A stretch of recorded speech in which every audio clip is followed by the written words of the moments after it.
What's going on, everybody? It's Tuesday, June 21st, 2022, and this is episode 5 of Punch the Air. As you can see, we are switching things up a little bit. We're going to put Cole T-Bone Lockley to my right, and the main man, you know it, Buzzsaw, is staying in his same spot to my left. Luke, get the Today, we're going to get into a little bit of the finals recap. We're going to talk about that now that that's a few days over with, and that's all fresh in everyone's mind. We're going to get a little legacy talk going, a little bit of dynasty talk going. Then we're going to talk a little bit about that Kyrie news that came out today and what his future holds. We're going to talk about that Christian Wood trade about a week ago, a little bit about the Gronk retirement, and we got a juicy power forward list from Luke, and then we got a fun list to wrap things up. So now that we're 4 or 5 days removed from the finals ending, how do we feel about the finals now that they're over? It's obviously sad, because we love basketball and all. But it was a good season. I didn't want to see the Warriors win again, but you got to tip your cap to them. I mean, one of the greatest dynasties of all time. But, for our perspective, Mavs made the Western Conference Finals, which is honestly all I care about in the NBA. Made a great trade last week, so good season. Yeah, we just hit that lull where basketball ends, and now we got to wait all the way until football starts. But, I mean, this season, especially being a Mavs fan, was awesome. It's sad the season's over. It was really sad when the Mavs lost, but that provided a ton of fun and, spark throughout the last, 2 months and everything. So. We might have been drinking a little too much. The barrel may have got a little juicier, but you know what? It's a Mavs game. Yeah, Tuesday night, it's a Mavs game. Don't matter. Yeah, for Mavs playoff basketball, I'll let that bitch spread out a little bit, Yeah. Well, what do you guys think happened, in terms of the finals itself? Where do you think things kind of went wrong for the Celtics? I feel like the Warriors almost figured them out. I feel like because they didn't score 100 points in their last 3 games. I feel like they went a little iso ball, and they started just kind of treating Tatum like that go-to guy. Here's the ball. Go take us there. I don't think he could do that, and I think he showed he couldn't do that. And so I think the Warriors, after that Game 3, you even saw in that Game 3, when the Celtics were up big, the Warriors came back and made that push, and you saw them lock down on defense, and since then, it just spiraled out of control for them. So I think Kerr made great adjustments, and I think they figured out their offense well. Yeah. When Steph had that massive game, it almost seemed like they were like, well, shit, we just can't really stop this guy if he's on his stuff, which, I mean, he won MVP for a reason. Yeah. And I think it was a thing, too. It's the only way the Celtics were going to win is if either Tatum went nuclear or if their role players stepped up like they did in Miami a lot. And we saw Grant Williams, last series, a few other guys pop off. Yeah. But, after the first or second game, all their role players kind of fizzled out, and they said, we'll let Tatum beat us. If Tatum's going to drop 30 a game and shoot efficiently, sure, but he proved he can't do it. And I think, too, Tatum's 23. It's his first time in the finals. I feel like everyone's kind of, freaking out, oh, is this going to scar Jason Tatum? And even though we talked about last time, I'm not a big Jason Tatum fan, but I think this is something that he can learn from. This team, they know how to get there now. Yeah. I don't know about next year when Milwaukee gets healthy Chris Middleton back, but they know how to get there. I think it's a great learning lesson for them. They're facing one of the best teams we've seen this century in Golden State. Steph is playing as good as ever. So yeah, I think it's part of the growing pains. You see it with every player. Jordan's Pistons, LeBron with those early Cavs years. I think this is part of Tatum's growing pains. Everyone has them. You could even say this year for Luka was part of his growing pains. Yeah. So it'll be interesting to see how he comes back next year, how he trains this summer, and how the Celtics team responds. Well, a stat that I saw, and not trying to make excuses for Tatum, but he played 500 more minutes than anybody in the NBA this year. Yeah. I think he played 739 more than even Curry did. And I mean, that's obviously not making excuses, and he did go, was one of the last 2 teams standing. Yeah, and take out the finals. They still swept the Nets. They had a much harder road to the finals than the Warriors did. They swept the Nets. They took down Milwaukee in 7, despite not having Chris Middleton. You're still playing Giannis. And then they took out the 1 seed Heat in 7. So I think, you can look at the finals in a tunnel, and you can say, yeah, he didn't play well. But if you look at the entire postseason as a whole, it's okay, he actually did really well. No one, hell, half the people picked the Nets to beat him round 1. Yeah. So they proved they belong on the big stage. Absolutely. And they're going to have the same roster coming back next year. I would say all these guys are pretty much entering their prime, excluding Al Horford. But Tatum's entering his prime. Brown is. I think Marcus Smart's right in the middle of his prime. Rob Williams. Rob Will. And I mean, hopefully, Rob Will's going to, rest in the offseason and he's going to come back healthy because that guy is a difference maker. That dude's awesome. That dude on defense is an animal, man. Yeah. He's an animal. I think you get him back healthy. You run it back next year. I think it'll be good. The only thing that I kind of, looked at and saw is that they may need. I don't know if Marcus Smart is the best playmaker to have at point guard because we saw all the turnovers he had in the playoffs, and he's a great player. Like, no one's going to say he's not a great player, but I mean, he's a beast on defense. But I don't know if he's the guy that should be facilitating, running the point on a championship team. Yeah. He makes a lot of mistakes is the thing. Like, he makes some great passes. He averages 6 assists, but then he makes so many dumb plays. Like you saw in the game 6 when they were coming back, all of a sudden, like, he throws that one pass like from the half court line trying to hit someone posting up at the baseline. It goes right out of bounds. I mean, if they were to get rid of Marcus, or not, let's say not get rid of Marcus Smart, but who's a guy that Boston could get to run the offense, to run the point over Marcus Smart? I don't know. That's a hard spot to fill. The Clippers have been trying to fill that for 3 years. It's tough. Hell, Reggie Jackson be a better option than Marcus Smart, I think, at the point. I mean, it's just, I'm just thinking in terms of the fact that, like, y'all are right. Well, I like him defensively more. Yeah. But the fact that Tatum and Brown already turn the ball over as much as they do, like, I mean, obviously, like, they're not going to, go get like Chris Paul or something like that because Chris Paul would be like obviously perfect for that. Right. But I mean, I would say like someone like Chris Paul, but I mean, if they got someone like Chris Paul, I mean, that'd be a lot of money. Yeah. I think doubling back to when you said kind of what happened with the Celtics when they fell apart, you talked about that game 4 when Steph went nuclear. He had the 43 and 10, whatever. Yeah. And he went nuts and he was like, oh, okay, here he comes. We're tied 2-2. I think the even more telling than that was game 5. Him playing so bad, only scoring 16 points, and them still winning. I think after that game 5, you saw him. One, they could win when he goes nuclear, and then they also beat him game 5 when he sucked. Yeah, if they had a chance to make that a series, it was right. I think after that game, it was like, damn, he just laid an egg, and we still lost handily. And we even saw Klay Thompson lay multiple eggs, and when he did, Steph picked up the slack. And I honestly think too that like people were not sleeping on the Warriors. You don't sleep on them, but kind of us underestimating them in a sense, But like this team has been here so much, done that. And there wasn't a juggernaut team that they ever played either. There wasn't like a mega star we look team. back at, excluding the KD finals runs. I mean, that year in 15 when they won it, they had to get by Harden and an old-ass Dwight Howard too. Like, they've never had the toughest slate of competition to get through. They haven't had one of those brutal final paths. Yeah.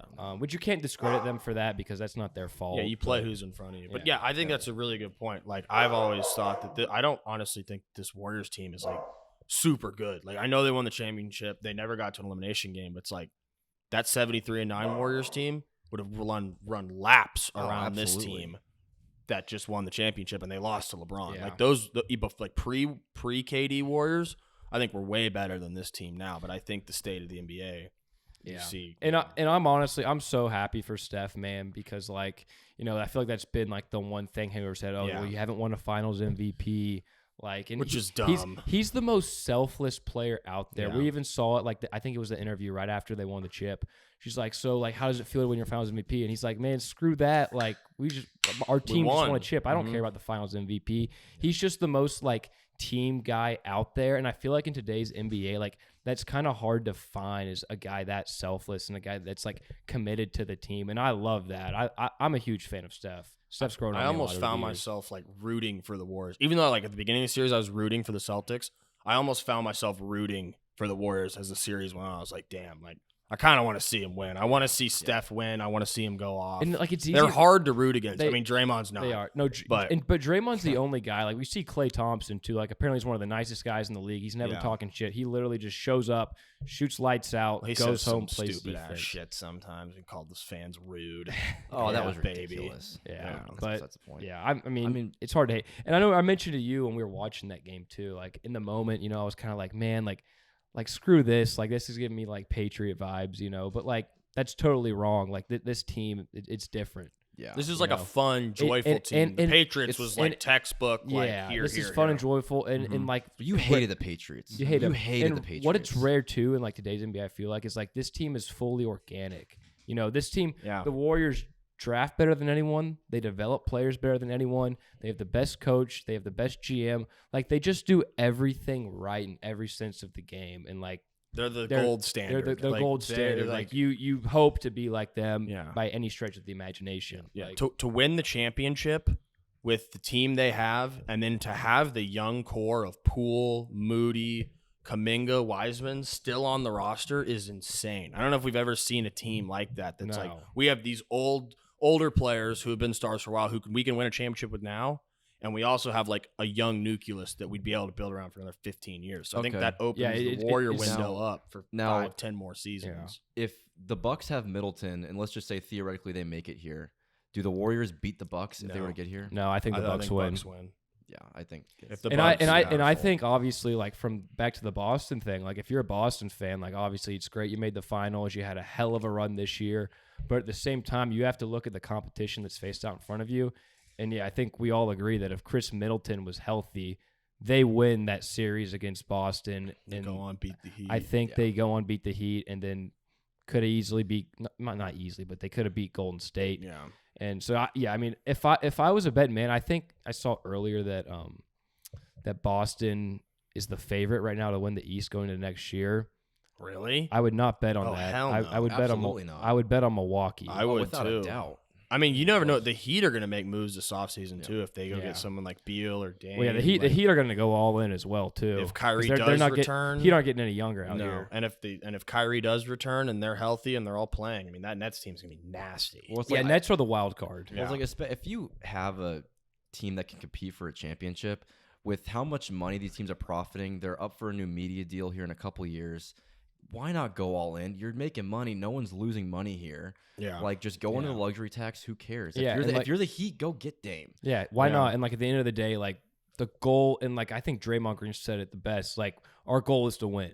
And, like, that should be any team's philosophy ever in any sport, is the ultimate goal is to win a championship. And I feel like a lot of teams, almost not shy away from it, but almost look at other angles. So, like, okay, well, if we make this move, we'll maybe put more seats in the fan, even though they know deep down long term that may not be the franchise's best move, to get to that championship level and to bring your city home a trophy. I think it's hard, like, for different franchises, like for like a team like Golden State or the Lakers or the Bulls, these big market teams. It's obviously like, we want to win, we want to win, we want to win. But if you're like the Orlando Magic, it's like, we just need to fill seats. Like, let's take Westbrook's contract on, pick up 2 picks, just so we can sell Westbrook jerseys. People will come to see Westbrook. As terrible as he is, Westbrook to the Magic, Westbrook to the Magic, baby. Woo! And 2 firsts for vending machine. Russ and Mo Bamba. Oh, buddy. Jesus. Next dream duo. Oh, Cole Anthony, Jalen Suggs, Westbrook, all in the same backcourt. All right. Well, let's get back to the Warriors in this championship. Where do we think this Warriors championship ranks among the 4 that they have in this little 6-7 year run? I think it's their best. I mean, when I look at their 4 championships, I obviously I'm not counting the 2 they won with Kevin Durant, because that team was a 2K team. That team was built in a lab. Their 15 season was also really impressive. I mean, because they were so young, they hadn't done it. It was kind of the start of this dynasty they had. But, I mean, you look at the matchups they had. Like I said, Western Conference Finals, they got by James Harden and an old Dwight Howard. That team was good, nothing crazy. Before that, they got past the Grizzlies team with Marc Gasol, Big Zebo down low. Grit and grind. But I think this year was the Warriors' most impressive run because of the adversity they faced. I mean, we see Klay's been on almost 2 years. 2 years ago, they were literally the worst team in the league. They got the 2 pick in the lottery, but the worst team in the league. We see everyone that kind of forget about him in a sense. Steph gets hurt that year too as well. I think this is for sure like I think this is Steph's LeBron moment when LeBron came back 3-1 in Cleveland. I think this is Steph's moment in that regard. I would it's hard to say because I still don't honestly think that this run was like that impressive, because I don't think they beat anyone worthy of winning a championship. But then you look at the other 3 and it's they haven't either. They didn't either. Like, obviously with KD, you're going to destroy everyone, which they did. And then you go to 15, it's like, they got past the Rockets, and then they played LeBron and Dellavedova, and LeBron almost beat them. And if LeBron has Kyrie Irving and Kevin Love that year, they win. They're winning. Yeah. They went to 6 games, like they're winning that series. I honestly think you can make a case that the 16 year is their most impressive year. Yeah. Even though they lost the 3-1 lead, Like they went 73-9. Steph went absolutely insane. The team was firing all cylinders all year. They blew through the playoffs. I know they lost, so you can't say it's their most impressive championship run. But if you were to say like the year I was most impressed with the Warriors, it was probably that 16 season. Well, I mean, I think anyone would probably agree that the Celtics team as a whole was more talented than this Warriors team as a whole. Bigger, stronger. The Warriors had one thing the Celtics didn't, and that was Steph. And also, I think Steve Kerr being a coach who's been there. And players who had been experience. There. Legacy. Draymond and Clay. Even though Clay played like ass, he made I think the fact, too, the fact that those three guys have been together for, 10-plus years, like, that's crazy, dude. Like, when you play with, two other guys, same court, 10-plus years, multiple chips under your belt, that chemistry is just – you can't beat that. That chemistry's through the roof. And everyone else that comes in, like Poole and all these other guys, it just fits perfectly because they fit right into that culture. My thing too with it is like chemistry. Like I agree that I think Boston was the more talented team, but I think it was a lot closer than people think. I do too. Like I think like this Warriors team was not slacking talent at all. Like we saw Wiggins go off this year, goes from a guy that's considered maybe not a colossal, but a bust in the eyes of many, to fighting Steph for the Finals MVP, locking up guys like Luka, locking up guys like Tatum, hitting his shots, fucking posterizing dunks, like, and then a guy like Poole off the bench, like Kevon Looney, a perfect fit at center for him. Like they have great pieces all around them. They don't make this finals run without those pieces. No, but the pillars that have been there forever make all that so much easier. It makes it so much easier for Wiggins to come in after a tumultuous time in Minnesota and be like, play your game. Do your thing, we'll fit you in. And they fit everyone in, and I think that's just top to bottom from owner to 12th man on the bench is just the perfect culture all the way down to where we can plug and play guys. Like, you're good at this, play your game. We got you. And I think Steve Kerr, too, is the best coach out there that knows how to distribute that talent around evenly to get the best out of every player. He's such a player's coach. A player's coach. We see coaches, too, that don't know how to handle talent, don't know how to distribute it. And he even with it's impressive, too. Like, I know with the KD team, when they had Kevin Durant, like, obviously he's like, a high school coach should go coach this team. But, like, to make all of that work with all those talents and all those personalities, like, it's not an easy thing to do. And, like, he made it look seamless. Is this Kerr's best job, you think? I mean, I feel like no doubt. I feel like it's kind of hard to say no to that. I mean, maybe you could say the first year, because that first year was his first year as the coach. Yeah. So his rookie year coaching, he won the championship. But I think that he even said after this championship, they asked him, he was like, this was definitely the most unlikely championship that we've had. Like, this going into the season, like, I'd be honest, like, if you asked if we're going to win the championship or not, I'd probably say no. I think that's so fucking funny, too. Like, the fact that, like, he says that because, like, I think beginning of the season, like, if you ask, obviously they were not the favorites per se, but if you ask people, would you be shocked if Golden State wins? I don't think anyone would say they'd be shocked. No one would be shocked. I also think everyone kind of wrote them off. They're like, well, they'll get Clay back at some point. And they might make it to the second round. Yeah, and the emergence of Poole was huge. Poole and Wiggins. Poole and Wiggins. And even when Clay came back, he still wasn't even that good. In the finals, he averaged 17 on 36% shooting. He was ass. Well, you know what's scary too? Let's say better next season. He's only gonna get better. He's Wiseman's coming back. Wiseman's will be better. Moody will have minutes. They already said today too. They're looking to trade their 28 pick or whatever it is. They're gonna go pick another nice probably role piece there. Like, this team is built to run it for the next 3 to 4 years and be right, if not longer, with their core. Because Steph Curry, I think Steph is kind of not ageless, but I think he's as close as you can get to an ageless player the way he plays. Kind of Clay too. Like, they don't really rely on their athleticism. No. They're going to pick their spots. They're going to shoot the ball. Clay's defense is obviously going to tail off, but Steph's never been known as a good defender. He'll get some steals, but that's really it. Steph's driving it's getting better. Like, Steph's driving is now. Insane. I think that's the most underrated part of his game. Well, his finishing ability. I feel like one thing too is, like, Steph has Steph ever been hurt long? Hit some early in his career, injuries. Hit some ankle injuries. I feel like that's one thing though too. His health has always been top tier, man. Yeah. Like the NBA too, that goes a long way. Yeah. Well, now what? They've won 4 championships in 6 years now. So I think 8 in 8 years. They've gone to 6 and 8. They've gone to 6 and 8. So where do we think this run ranks? Obviously, this run isn't over. They could very well win 1, 2, maybe 3 more. But where does this rank amongst the greatest runs, greatest dynasties of all time? I think it's up there. I mean, I think you'd have to consider top 5. I mean, without a doubt. I definitely think top 5. I think obviously we could probably all agree the Bulls is at 1, right? I would say the Bill Russell Celtics. Just because they won 11 championships. Yeah. Okay. I mean, like, if you win 11 championships, like, I mean, you can't really beat like that. Jay Dirk said, who's playing against plumbers and firefighters. Right. But obviously, if you win 11 championships and he won. Right. Actually, did they have finals MVP back in the day on that?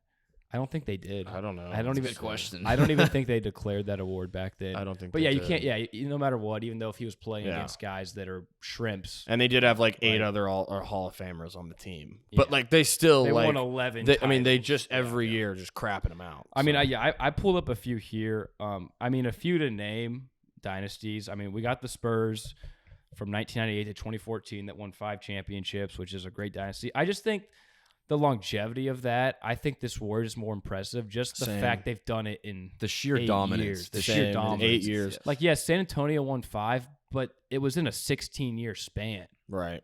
So there's that. And then in 99 to 04, we saw Kobe and Shaq get 3.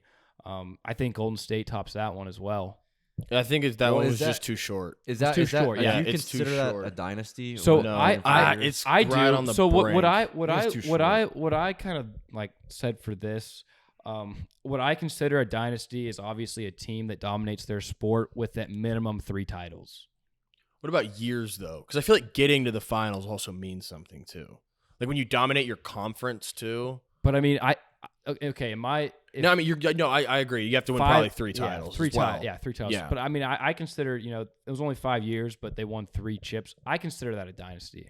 I'd take Showtime over them in a heartbeat, just because the whole 80s. Yeah, I would take Showtime. They went to 9 and 12 years. Yeah, and I mean they won 5. They were 5 and 4 in the finals. Yeah, and I mean you got the Bulls. I mean they won 6 and 8. That's insane. And the other thing too with the Warriors is like, yeah, they only won 4 and 8. They went to 6 out of 8, but KD doesn't get hurt.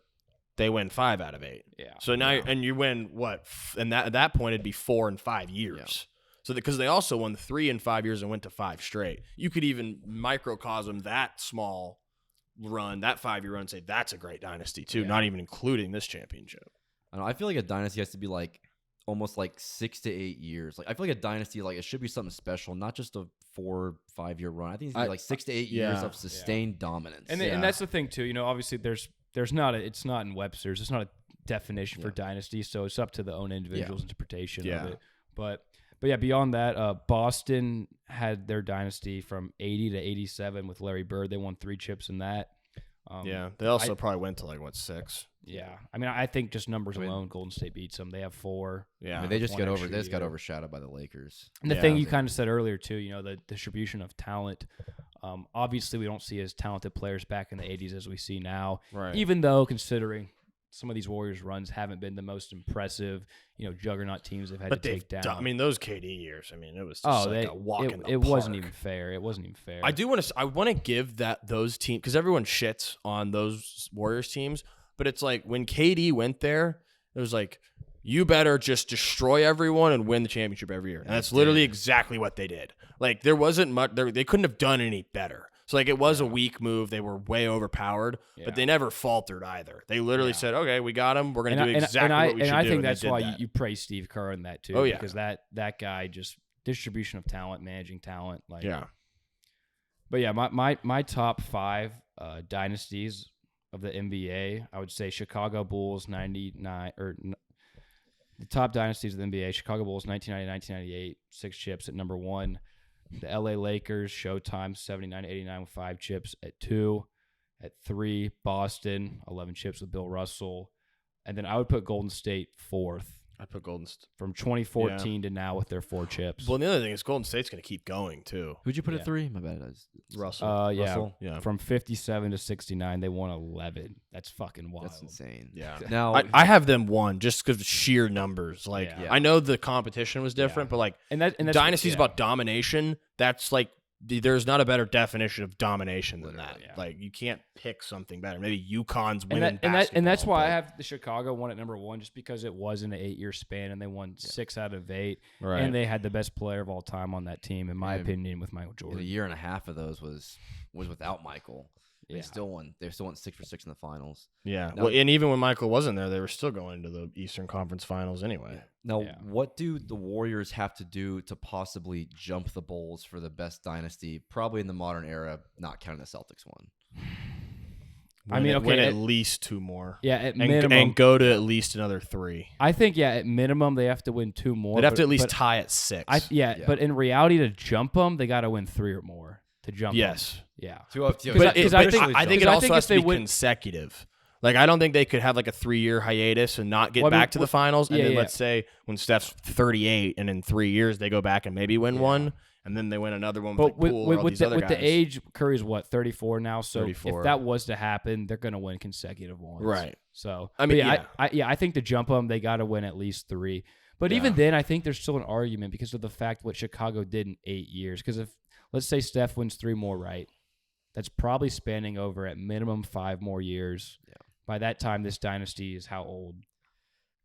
Like 11 years. 11, 12 But, years. if you win 7 in 11 years and you go to 9 or 10, or 9, I guess, I think they would jump them in that case. Yeah. I honestly don't think it's going to happen. I think they'll win 1 more, but I think 3 more is, I don't know if they're capable. I honestly don't know if they'll win another one. They could, absolutely. Could. But if I was betting on it, I'd bet what's crazy too, also, like, because when we talk about the Jordan Bulls team, even the Bill Russell team, the talent distribution, even in today's NBA, you look at a team like the New Orleans Pelicans, right? Mm-hmm. A playing team. The talent they have there with CJ McCollum, B.I., Zion didn't play, yes. But, even the talent in today's NBA is insane. You even look at the dumpster fire teams like the Pistons. Oh, well, they just got the number 1 pick, Cade Cunningham. Jeremiah Grant still. The Rock, there's so much talent in today's NBA where I think the accolades that you get in today's game versus the Bill Russell 100%. days goes such a far way. But I won't take anything away from Bill Russell because 11 out of 13, that's crazy. That's the one thing is like in everything aspect of life, it's like as time goes on, it gets better. Technology, food, travel, everything gets better. For some reason, when it comes to sports, specifically basketball, if you ask 60% of the population is like, nah, basketball was better 30 years ago. Yeah. It's just not true. I'm sorry.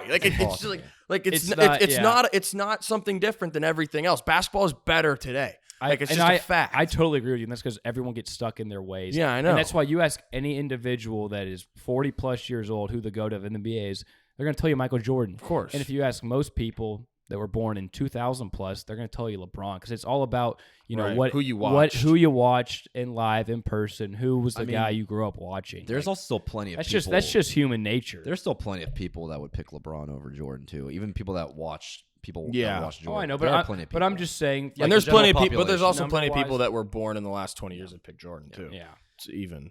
But yeah, those people that are like, oh, in the 80s, the basketball was just the best. Basketball is soft. I think, dude, well, really? You know what I think we got 7-footers that can bomb 35-foot shots. Stop telling me Bill Laimbeer era was better at basketball. Well, and it pisses me off too because those guys are so close-minded to where they won't even think or fathom of the fact that a LeBron is better than MJ. It's dude, you got to realize, like you said, as time goes on, everything gets better in every regard of life.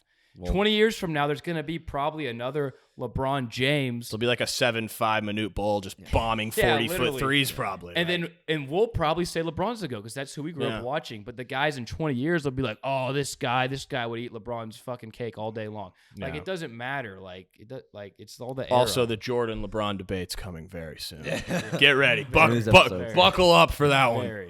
All right, well, moving on to the next topic. Let's do a little bit of Steph talk here. What is Steph's legacy now that he's got his 4th ring? He got his finals MVP. Kind of where is he now? Where are we putting him? I think if you don't say that Steph is top 10 now, you're kind of hating. And where I go with that too, just to kind of look at numbers here. So my top 10 ranking of the best players of all time, I won't go into all right now, but at number 10 right now, I have Tim Duncan. Actually, fuck that. I'm switching that back. I have Shaq at 10. I bumped Tim Duncan out of my top 10 to 11. And I put Steph. What? You got Duncan at 11 and Shaq at 10? Yeah. Who the hell do you have over them? All right. You want to know why? Not really. We're going to do that in a second. We'll get into that. Okay. What? Oh, my God. All right, keep going. Sorry. Keep going. And the reason I bumped Tim Duncan out of there is because Tim Duncan, yes, he had one of the greatest dynasties, greatest runs of all time. He only won one league MVP, and there was never like a 4 or 5 year stretch to where like unanimously Tim Duncan was like the most dominant player in the league. And I think when Shaq in the 1999 to 04 run, a lot of people would be like, yeah, Shaq's the most dominant player in the league right now, even over Kobe. And Shaq won more MVPs than Kobe. Shaq won 2 finals MVPs. And I think Tim Duncan is like the Tom Brady of basketball. No. I'm not saying that because Tom Brady's the best player. But I think Tim Duncan adopted the best system possible. And yes, he's a great player, but I think he also slightly benefited from the system that he was brought into. He also didn't benefit from having another superstar teammate. All right, do y'all want to do this while we're doing top 10? Or you Tony want to Parker? It's not a superstar. Pretty damn good player. I mean, how many All-Star games did Tony Parker make? Like 6? 5 maybe? I don't know. I don't know. Yeah, Duncan won 5 championships. Duncan's... He did. All right. Let's stick to Steph. Hold on. Are we just going to go top 10 here? No. Let's stick to Steph's legacy just for a second. I gotta pull up. Okay. Anyway, like you said, Steph's legacy. I think, one, you definitely have to have him at worst is your second point guard of all time behind Magic. Without a doubt. I think you can definitely argue Magic, Steph. I agree Magic is still... I agree. I think Magic's better than Steph, but I think minimum you can't have him lower than 2 at this point. I also think he's top 10. I think he barely squeaks into the top 10 at this point. But I think now he's cemented as one of the greatest players ever and one of the maybe 4 players that actually really revolutionized the game. Now, I got a question for y'all. So if we're looking at just guards all time, let's shorten that top 10 list. I think we're putting MJ 1, obviously. So just point guards and shooting guards? Just guards, period. Oh, that's interesting. So we're putting MJ 1. Okay. And then probably Magic 2. I'm going to argue that. Yeah. And then I think I've still put Kobe 3, but I think there's a toss-up almost between... It's really close. Between Kobe and Steph really at close. the 3 and 4 spot. Yeah, really close. Is there a chance that is Steph better than Kobe now, or will he be regarded as better than Kobe? He easily could be. I think if Steph wins one more championship, he is. Wait, I'm sorry. Is what? I wasn't listening. So I did like just top 4 guards. That's point guards and shooting guards. I think it's universally kind of MJ 1, Magic 2. Yep. And then Kobe. I have Kobe 3, and then Steph 4. And Yeah, there's an easy. You can definitely make the argument for Steph. Yes, I mean Kobe's got the All-Star and all those accolades, like the 15-time or 18-time All-Star, something crazy. But yeah, I mean, 18-time All-Star. You can definitely make the argument. Steph and Kobe, I think, is right there. It's neck and neck. I have Kobe here, like here, Steph here, but like I still have Kobe ahead of Steph as of today, but I think Steph could easily catapult Kobe. And the only reason I have Kobe ahead of Steph as of this point in time as well is because of how fucking good he was at defense. That guy was a 9-time all-defensive team, and that guy, I mean, he's one of the the foundations of basketball. Like that guy, I don't think we can put Steph ahead of Kobe yet. No, I think the thing he could be later on, but not now. Now, how many finals did Kobe go to? Did he go to 7? I think because he won 5. He lost to 5. Boston 1 year, and then they lost to the Pistons when he had Shaq. That was Shaq's last. So he was 5 out of 7. So he went to 7, and he won 5. And he had won 1 league MVP. Yeah. Well, I also think we're looking at this before Steph's career is even done. I mean, that's the thing. That's the thing. There's no reason that Steph can't pass him in a year or 2. Steph could pass Magic. Well, yeah. Well, let me ask you all this: what do you think is the most optimistic outlook of where Steph at the end of the day could rank all time? Could he be top 3 when it's all said and done? I think so. Top 5? It's possible. It's possible. I mean, if he wins 2 more championships and with 2 more Finals MVPs, maybe he pulls out another MVP out of his ass. Yeah. Like. I think you're looking at him over Magic at that point. Oh, over Magic. Then you're looking at the centers like Shaq, Wilt, Kareem. In my opinion, I have Kareem at 3, and if he hypothetically were to win 2 more chips and another MVP, I think you put him ahead of Kareem at that point. I think you can make a case if he wins 1 more. Personally, I don't know. That's tough. I mean, Kareem won 6 MVPs. Yeah, but Kareem also played for like 20 years when the league was meh. I mean, Steph's gonna probably play 18, 19, 20. It's way better. That's one of the whenever you talk about legacies, and that's always the biggest contradicting argument is the distribution of talent and the era that the guy played in. Yeah. Now, I mean, people have been talking about it a little bit online. I saw some of this. Do I agree with this? No. But LeBron and Steph both have the same amount of championships. No. Is there any chance ever? Unless he wins. Yeah, what are you saying? Is there any chance ever that Steph were to be able to pass LeBron? Well, that means he's the best player of all time. Okay, so I'll say this: if he wins 3 more, obviously, then yes. Yeah, if we want to talk about the most optimistic outlook possible, if Steph wins 3 more, there's a he's chance. passing LeBron. If Steph wins 3 more titles, he passes LeBron all time. He has more chips than him. He's the greatest shooter of all time.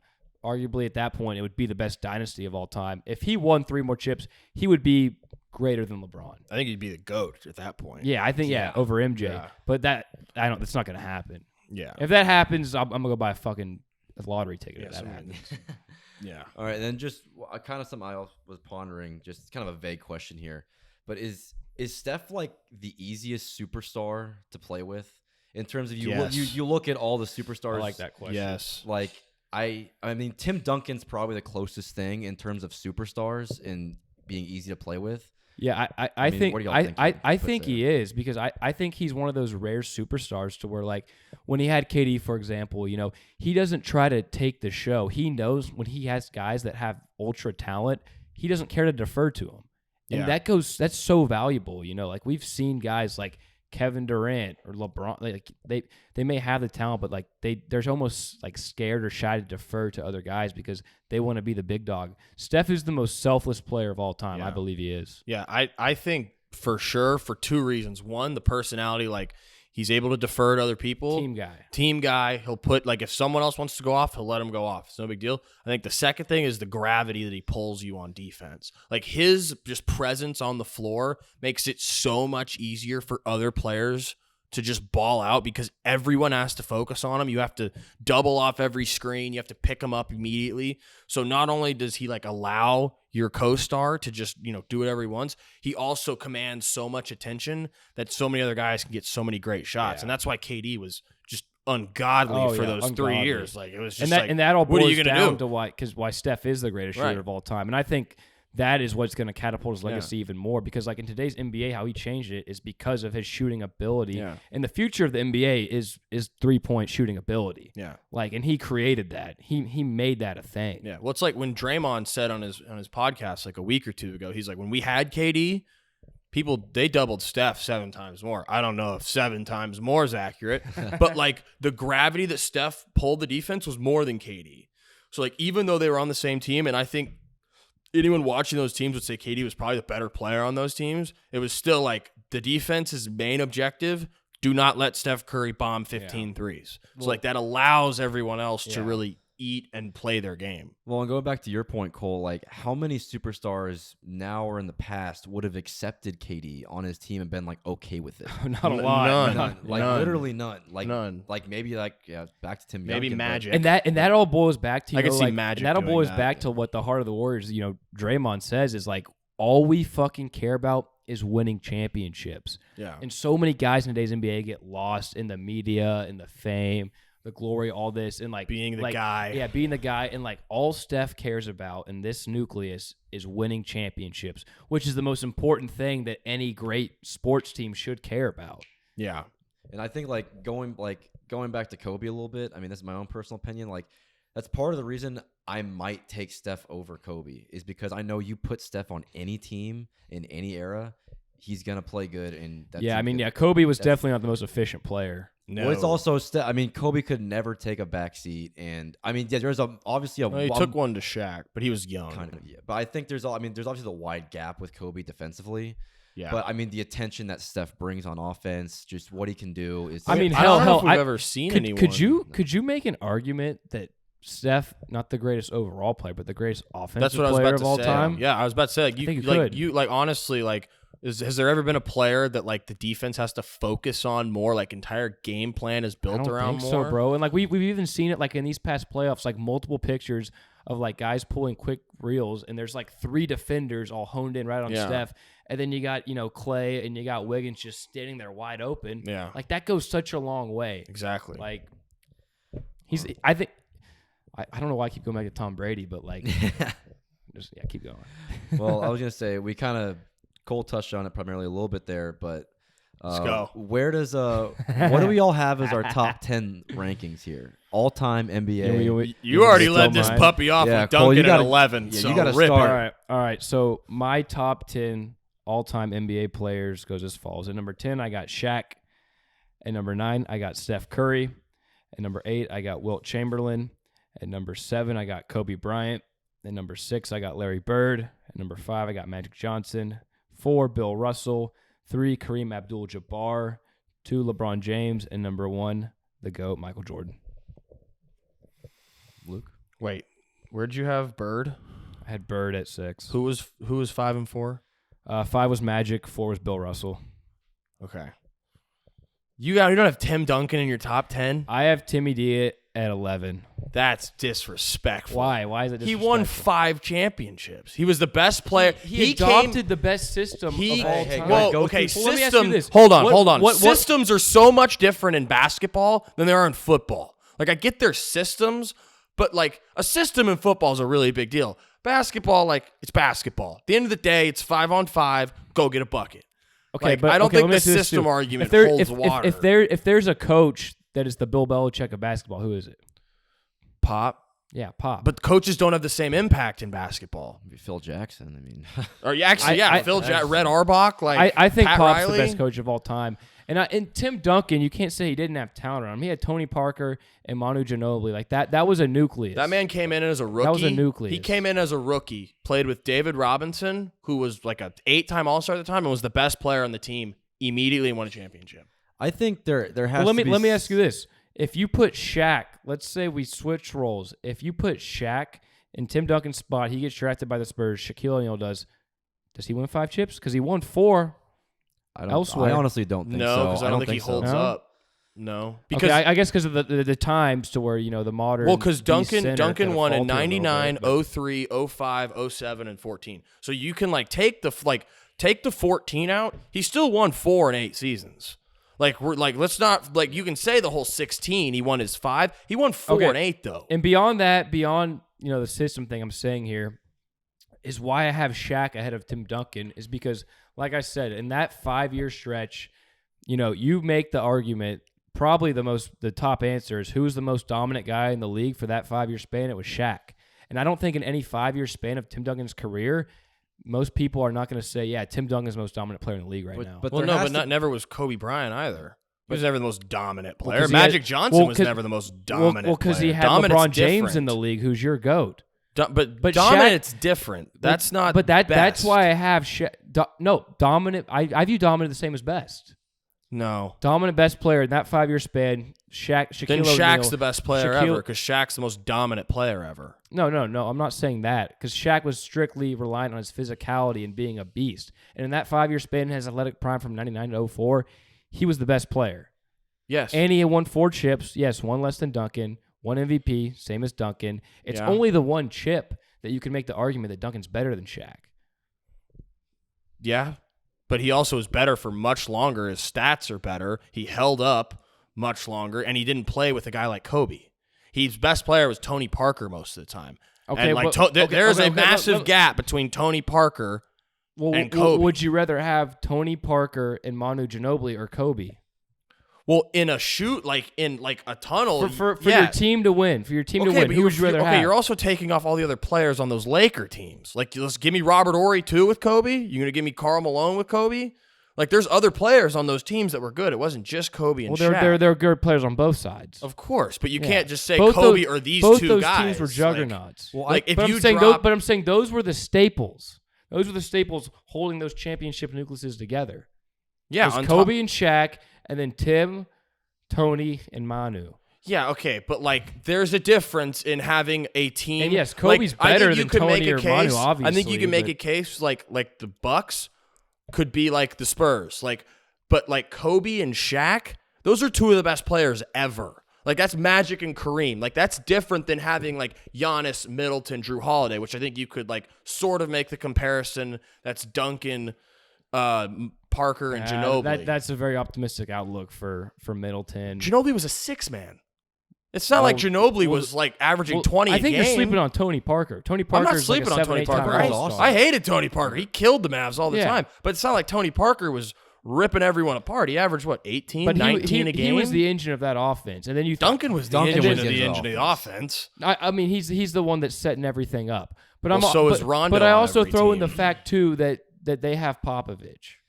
I don't think you can make the coach argument. Like I don't like the coach argument in basketball. Like, I just think there has to be something said for the fact that he was the best player on a team that won as long as they did and as often as they did. I mean, they were championship contenders for how many years in a row?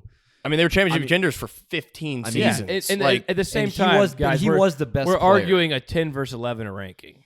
Right. That's disrespectful. Well, to Duncan. I don't think it's disrespectful. I think if you ask a lot of people today, they would take Shaq over Tim Duncan. I take Shaq over Tim Duncan. I think you have Shaq way too low too. I don't know why. I don't know how you have Shaq at 10. You just said you would take Shaq. Wait, what? I would take Shaq over Duncan too, all time. I think Shaq's better.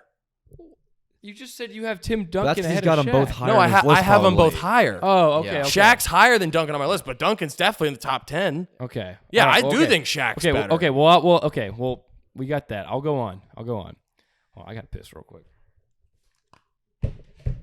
Break time. Break. Wait, hang on. Let me look at your list real quick. No, don't look at it. Just save it. I need to see Russell, Magic, Bird. God, how long have we been going for? Bird only has 3 chips. Pure dominance. What? We're going for about 47 minutes, and we're in our top 10. We haven't even talked about the Celtics in the future. We kind of did at the beginning. Yeah. Tim Duncan off the top 10. Shaq at 10. That's bad too. Yeah. I got Shaq at 3.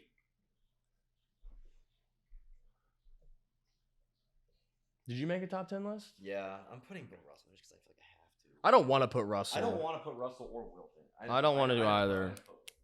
I don't have Bird in my top 10. I'm still. I don't know who to take him out for.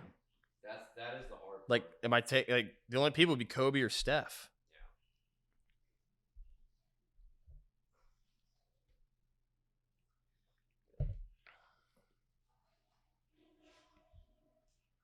All right, are we just gonna start this off with Cole's top 10? I already said it. We'll just Okay, one second. Let me hop back in.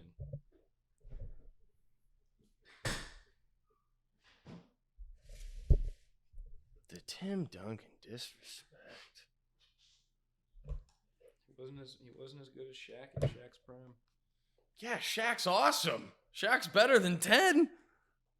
Well, that's what we're gonna go over all of them. Holy moly. The only one I don't really know much about is Wilt Chamberlain. I know everyone loves him, so I put him there. And the fact he won 4, we'll get into it. Who'd you have it? You have Braun at 2, Kareem at 3. Yeah. You have Magic 4, Bill Russell. Magic 5. We'll get into that.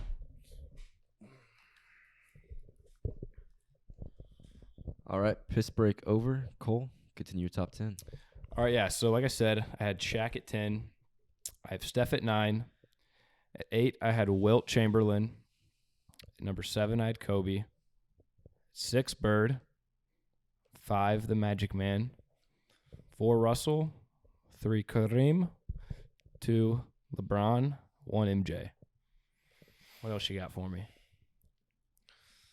Well, LeBron over Jordan, but that's our argument for another day. That's a conversation for another day. Yeah. I think you got Russell high. I know the chips. Okay. I know. Obviously, the argument with Russell is he was playing against plumbers and fucking with 8 other Hall of firemen Famers on his team too. You want to know a cool stat I found on Bill Russell? No. Well, you're gonna hear it. So Bill Russell in his career played in 21 deciding games, just meaning like high school championship, college championship, NBA finals. We're talking about high school championships here. Listen to this. What do you think Bill Russell's record was in 21 games that were the deciding games of a series or championship? How many of those were high school Yeah, games? how many high school championships are we talking about here? I don't know. I didn't look that deep into it. Just answer it. I don't know. 17-4. He was 21-0. Bill Russell did not fucking lose. And I don't think you can even though he played against obviously less talent, I don't way more on his team. He had a ton on his team, but like the fact this man won 11 championships, 5 MVPs, and never lost in a deciding game. It's impressive, yes. Who do you have over him? 7 people. Well, let's hear some of it. Let's hear why. I just won. I think also the Celtics after Bill Russell left still won 2 championships. They still won with Havlicek, Kuzi.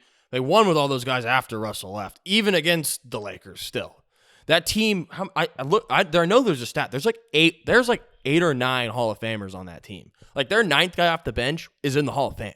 Like I don't think there's ever been a team with a bigger discrepancy of talent compared to the competition ever in almost any sport. So, like, yes, Bill was great. Bill also only averaged, 16 points a game? Like, he wasn't destroying. He wasn't taking over games. He took over games. He averaged 16 points a game. Well, like you Havlicek said, because took of their over distribution games. of talent.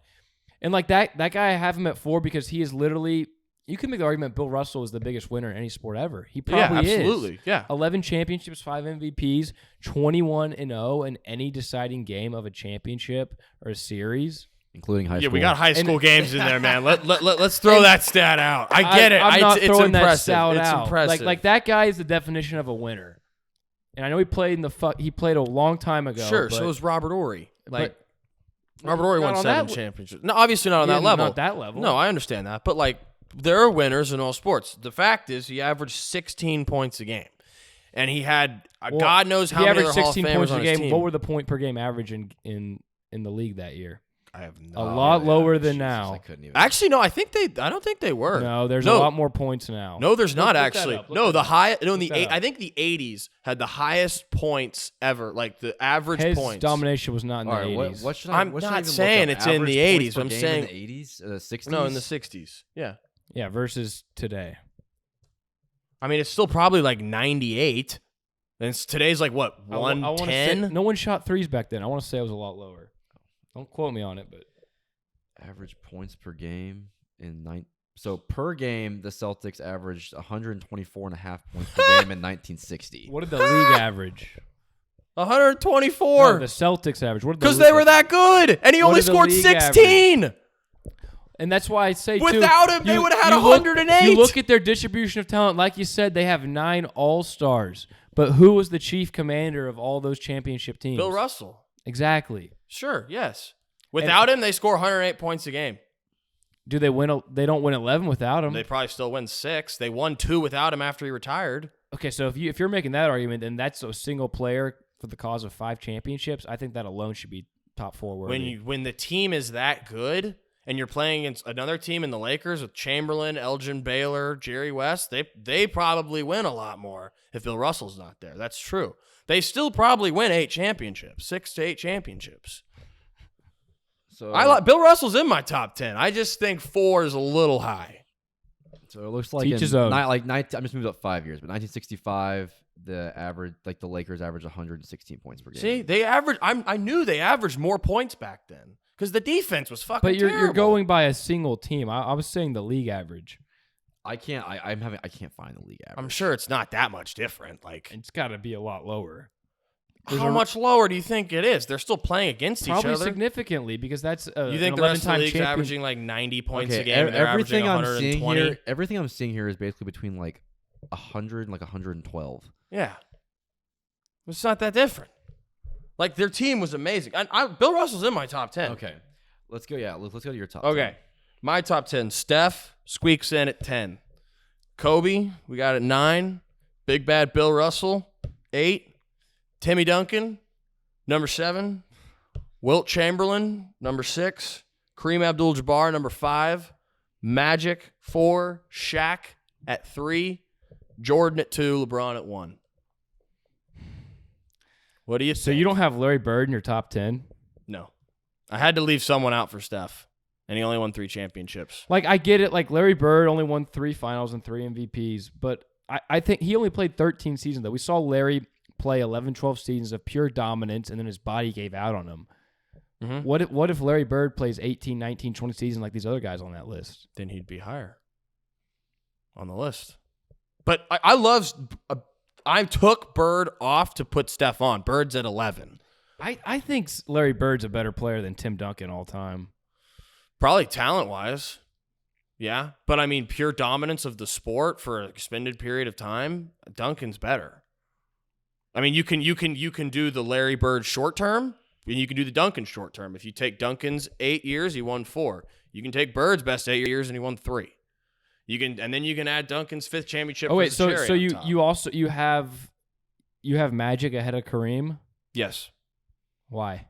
Because I don't know why more people don't. Like, Kareem was great. Magic would have won with anyone. You could have given Magic Moses Malone. You could have given him Patrick Ewing. You could have given him all those other good centers at the time with James Worthy. 2 of the all-time greats you just named, but yeah. That's what I'm saying. Kareem had Oscar Robertson and won 1. Kareem Abdul-Jabbar was on actually the downward slope of his career when Magic got there. Kareem's awesome. He's the leading scorer ever, most unstoppable shot ever. He's still at 5. But I think if you had to look at those Lakers teams, the Showtime Lakers, who was more important to their success, I think it's Magic Johnson. Well, that was also Kareem was coming out of his prime at that point.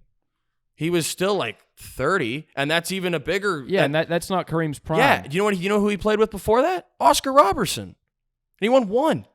He didn't do much without it. He was great. He won a ton of MVPs. He won 6 MVPs, the all-time leading scorer, I understand and that. 6 finals. Yeah, but he didn't.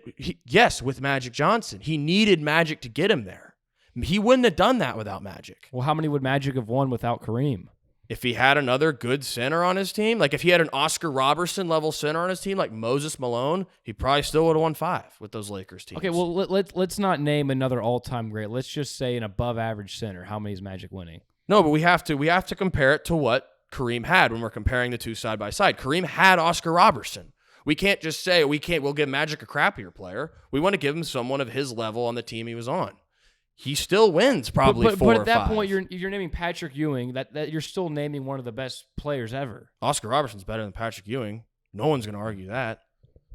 Well, I think the longevity of Kareem is what kind of Kareem over Shaq. That is what over Shaq. Yes, that's what the major thing is. I have a bias. Wait, you have Shaq over Kareem? I have Shaq at 3. I have a bias for Shaq. Yeah. What? A lot of people have Shaq that high. Shaq's the most dominant player of all time. Wait, hold on. How do you have Shaq over Kareem? Wait. But you don't. But you have. I think Shaq's a better player. But Tim Duncan. That's 7. Wait, what's your? I keep forgetting it. What's your list? Steph, Kobe, Bill, Duncan, Wilt, Kareem, Magic, Shaq, Jordan, LeBron. You gotta go. What's 6 through 4? Go back. Wilt's at 6, Kareem's at 5, Magic's at 4. And then you have Shaq, Jordan, LeBron. This is the thing about Shaq. I love Shaq, but Shaq at 3. This is the thing about Shaq. What if Shaq never went to that Lakers team with Kobe? What happens then? He probably would have stayed on the Magic. I love Shaq, but 35 and 15. But would he have would he have gotten those chips with him? I think Shaq at 3 no, is and way Kareem too high. and Kareem wouldn't have without Magic. I think having yes, but I think Kareem in his time, like I said, Shaq in that 5-year span was the most dominant player in the league. But I think Kareem in his time too. Kareem won 6 MVPs. In the 70s. The leading scorer of all time. In the 70s. And yes. Bill Russell won how many? Averaging 16 points a game?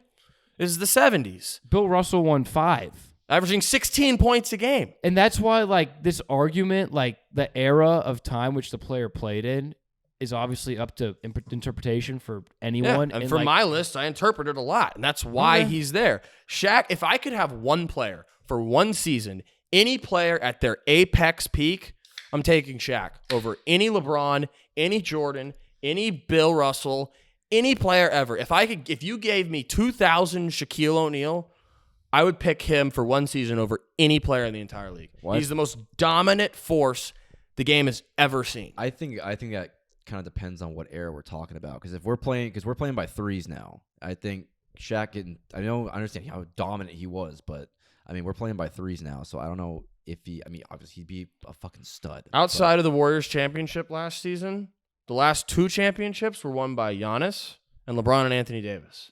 Big men still matter, and scoring inside still matter. No, they do. You can't put first of all, you can't put Anthony Davis in that conversation. I'll give you Giannis, but you can't put AD. No, I'm not. Because AD had LeBron. That's not. You're misinterpreting what I'm saying. I'm saying The scoring. Well, no, I was you're referencing that a to good big Brophy's man comment. is why you win. Let me answer what Brophy's comment. I'm referring back to him. He was talking about it's a 3-point shooting league and Shaq wouldn't be as dominant. My point was the last 2 championships outside of this Warriors team with the Bucks and the Lakers was won inside on size and scoring inside. That was my point. I'm not saying Anthony Davis is anywhere close to these guys. I'm just saying, to Brophy's point, the 3-point shooting, I think, has been a little over-exaggerated. Size still matters. Scoring inside still matters. Now, granted, yeah, Shaq probably would not be amazing or as great today. He'd still average 30 and 15. Oh, yeah. Like, he would still win it like an MVP he'd be close to like, he'd be like Embiid. He'd be better than Embiid. Yeah, he'd be better than Embiid. he is better. That's the only guy I Embiid. can compare him to. Yeah. Embiid's the most. But I don't think though. If you're gonna make that argument, I don't think Shaq though is a guy that you could drop in today's NBA in 2022.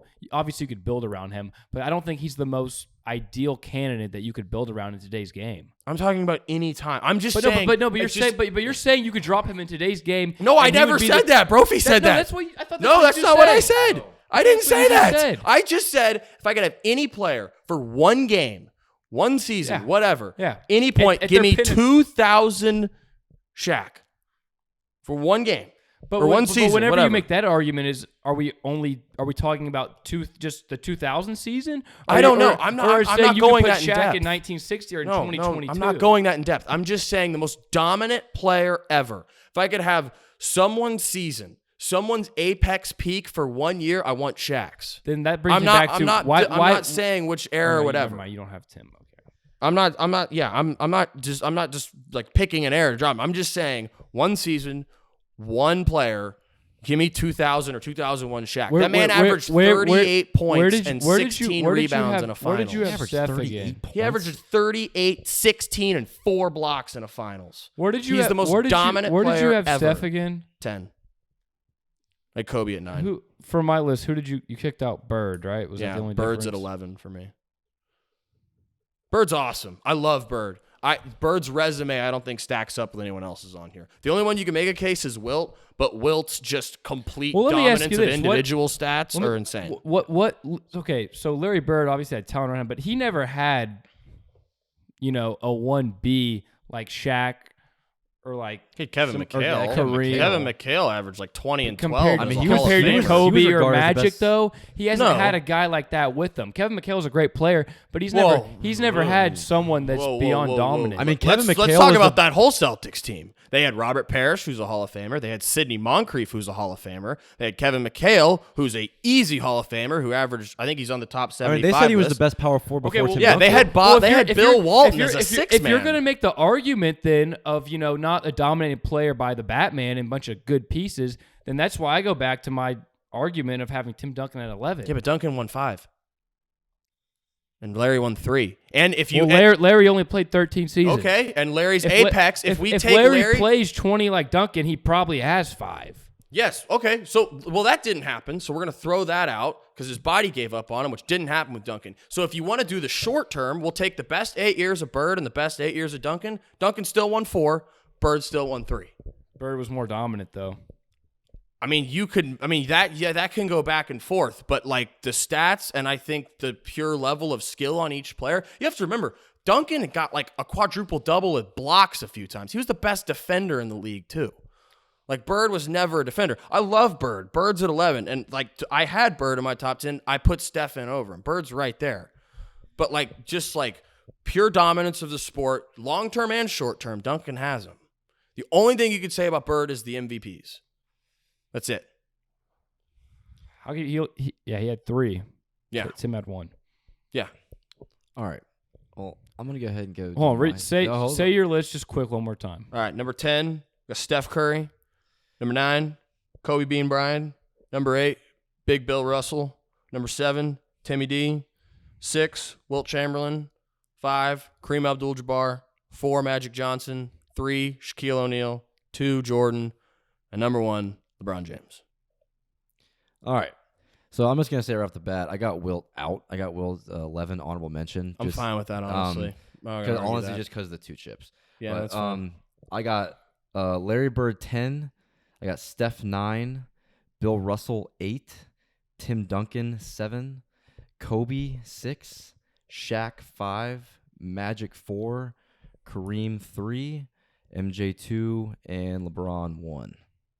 So ours is really similar. So we all have Steph at 9. I have Steph at 10. You at 10. Yeah. Same thing. I think you might have Kobe a little high. Other than that, ours is basically the same. Like it goes the exact same way. Other than Wilt, which I'm not going to argue Wilt because I totally get the argument against Wilt. And like I think for this argument too of like legacy top 10 players of all time, like the thing that it boils down to the most is like the era of what the guy played in, because there's so many like like we mentioned with Wilt and Kareem, and like that's the biggest thing with all of these. And we will never see all these guys playing the same era, but I think that's the biggest thing with one of these arguments. Yeah. I mean, any of these guys would have dominated in any era. Like, let's not get that twisted. Like I even think Bill Russell today would still be good. Yeah, he probably wouldn't be amazing. I bet Embiid probably would be better than him. Honestly, Embiid's more skilled. But like Bill Russell would still be amazing. But if you're making that argument, then you got to look at the fact that back in the day like that, what was the kind of science and nutrition and the lifting and all this. No, shit yeah, that's a good point. Yeah, Bill Russell. Yeah, you're right. I mean, I don't know. I don't know. That's what I mean. Like you could drop any of these guys anywhere and they'd be awesome. So yeah. All right. Well, let's roll through everyone's again. Well, say you. Did you say yours? Yeah, I said mine. I think we've we've all said them. Okay. All right. Well, then next, this is kind of recent, but we're talking about Chuck's comments regarding KD and what he said about KD needing to be the bus driver of a championship team. Be the bus driver to really be respected. And what do y'all think about that? I totally agree with that. I mean, if you look at KD, like he has his 2 chips, right, with Steph and Clay in the Warriors dynasty. Like you take KD off that team and he stays with OKC or whoever the fuck he would have gone to. I don't know if KD has a championship. And like, yes, KD is the most talented player of all time, but what? Whoa. Kevin Durant's the most talented player of all time? Most arguably the most offensive talented player of all time. A big word, arguably. Okay. But yeah, I don't like. I'm not a fan of Kevin Durant. Like I think he's a baby. I don't think he has what I'm a huge fan of is the killer mentality, like I've mentioned, and I don't think Kevin Durant has that. He just got swept by Boston, and I agree with Chuck's comments on that completely. I have like a mixed bag on his comments. One, I agree. Like you can make the case he wasn't the bus driver on that team, but he was the best player. And this is the thing we do with those teams. We don't give KD credit and we don't give Steph credit either. We say neither, like no one was the bus driver basically, which I get it. The team was amazing, but not only was KD the best player on that team, they still did exactly what they were supposed to do. There was no hiccup. Like everyone wanted them to fail. Like anything could have happened. Things in the locker room, whatever. That 2017 season, what did they go 16-1 in the playoffs? They swept every series in the Western Conference playoffs. And then LeBron got 1 game on him. And KD still hit big shots. And too. KD hit those that dagger three. Yeah, he hit big shots, but I mean, I think you can make the argument too. Like if you remove KD from those teams, they could still have won those 2 chips without KD. And I think if they had all the same players before year. KD, because they had to clear all those players off. But if they run that back, how they had it, sure they could have. Yeah. But I think LeBron would have beat him. I think the Cavs. I honestly think that Kevin Durant is the most overrated player in NBA history. What? Overrated? Okay, Yes. where would you rank him all time? I think he's like somewhere I'd between say 12 top and 15. 12 or 15. Yeah, I'd put him at like 13, 14. But I feel like if you're 12 to 15, right? I feel like all these guys, where it goes back to Chuck's point, is like you have to have at least led 1 chip as the Batman. And yes, with the Warriors, he was their best player. But like I said, they could have won those 2 without him. I still think. I don't think they would have. They could have though. They could have. Sure. I don't think they needed him. Yes, he elevated them beyond what anyone could ever imagine as the most dominant team ever. But I mean, I think for KD, if he really wants to cement his legacy, he's already an all-time great, obviously. But as like a top 10 player, like we just discussed, he's got to be the Batman on a championship team. With these Nets, with the Nets, he has to run it with Kyrie, and he's got to be the Batman. Kyrie will be the Robin, and he's got to win one here. I mean, we even saw fucking Dirk do it with the Mavs with Jason Terry. If Dirk can do that, and people have Dirk, around 20, something like that? 15 to 20. 15 to 20, yeah. Then KD has to do that. And like his talent's obviously undeniable, but he has to show us he can do that. So would you have Dirk over Kevin Durant all time? as of this point in time right now, Yeah. No. I might. Oh! I like obviously Kevin Durant is a much more talented player than Dirk. But with the body of work that we saw with Dirk, I think Dirk's championship against the Heatles was arguably the most impressive championship we've ever seen. I agree. He took a bunch of outcasts that nobody wanted, an old Jason Kidd, a post-prime Sean Marion, a Tyson Chandler that no one wanted at that time, and he took them and beat, the team that was supposed to be the best team ever, and the Heatles with Bosh, Wade, and LeBron. Like, what KD doesn't have a feat that's as great as that. Not even close. No. But I think, no one does. I mean, almost no one does, and that's why I think you could say legacy-wise, if we're looking at strictly legacy, and what I include in legacy is obviously talent 1, championships 2, how you elevate your team, what you bring to a city, all those things. And I think Dirk invented the Mavericks. Dirk invented the Mavericks as being a good franchise. But KD, Not Mark Cuban, yes. Dirk. Kevin Durant's way more talented. I'm not going to argue with you and on he has that. more chips. But You said it was 1 and 2. Yeah, Kevin Durant has more chips, but I'm saying if Kevin Durant stays on that Thunder team with Russell Westbrook, there's a good chance he doesn't even have a chip yet. And what is he, 32, 33? He ain't getting any younger. Well, one, he would have gone somewhere else other than stay with the Thunder at that point. I think he was done with the Thunder. So he would have gone somewhere. I don't know where. I forget. I mean, maybe Lob City, the Rockets. And then at that point, he's having to face either LeBron or the Golden State Warriors. And I don't know if he's beating them. Well, he had them down 3-1 in 2016. That's 73-9 Warriors team before they got to the Don't championship. matter. He didn't win. No, it don't matter. I know that. But he still had them down 3-1, and he shit the bed. And I think the fact, too, that, like, Kevin Durant is the most, like, victim mentality person out there. Like, yes, Russell Westbrook may not be a good fit on any team, but Russell Westbrook in those prime years was a hell of a player. And Kevin Durant is the kind of guy, he's never going to want to take the blame. He's going to say, oh, it was this guy, That's the reason that I didn't succeed in this time and day. And fuck Kevin Durant. I do not like Kevin Durant. That much is evident. Yeah. I can tell. Fucking, oh, God. I get the argument. One, he still has 2 chips. In those 2 chips, he completely dominated. Like, it wasn't like it was close. He went to those teams and did exactly what they were supposed to do. Completely crushed everyone. So you got to give him credit for that. I will give him credit. And he was the best player on those Everyone knew teams. those teams were going to dominate. He won both those Finals MVPs? Yeah. And that's the thing. Kevin Durant, arguably the most talented player of all time. He's arguably the best scorer of all time. He's a career, 29 point a game scorer? That's said, arguably most talented player of all time. I'm not disregarding that at all, but I think there's a lot more than talent when it comes down to your legacy. It's your personality. Okay, so where would you rank him then? I mean, I don't know. I got to look at a list of all the players, but I'd probably have. I'll just give you guys after 10. So like after your 10. Okay. So one, you got Duncan for you. I have Duncan ahead of KD. Okay, let's go Akeem Olajuwon, Dr. J. Let's go Oscar Robertson, Dirk. Who else? Give me someone. Maybe Barkley, Giannis. Giannis is up there at this point. He's got. I have Giannis ahead of KD for sure. I think Giannis is already top 20, easy. Yeah. He needs more of a body of work. I mean, he only has. Well, yeah. He needs more of a body of work. I mean, people forget. People think Giannis is like KD's age. Giannis is still he's 28. young. No, I'm not saying where he's gonna be. I'm just saying he needs more of a body of work. Yeah, he needs more. He only has 1 chip, but he's gonna get a few more. He's going to be. I'm not arguing that, but I mean, so you got like Olajuwon. Who else? Let's go.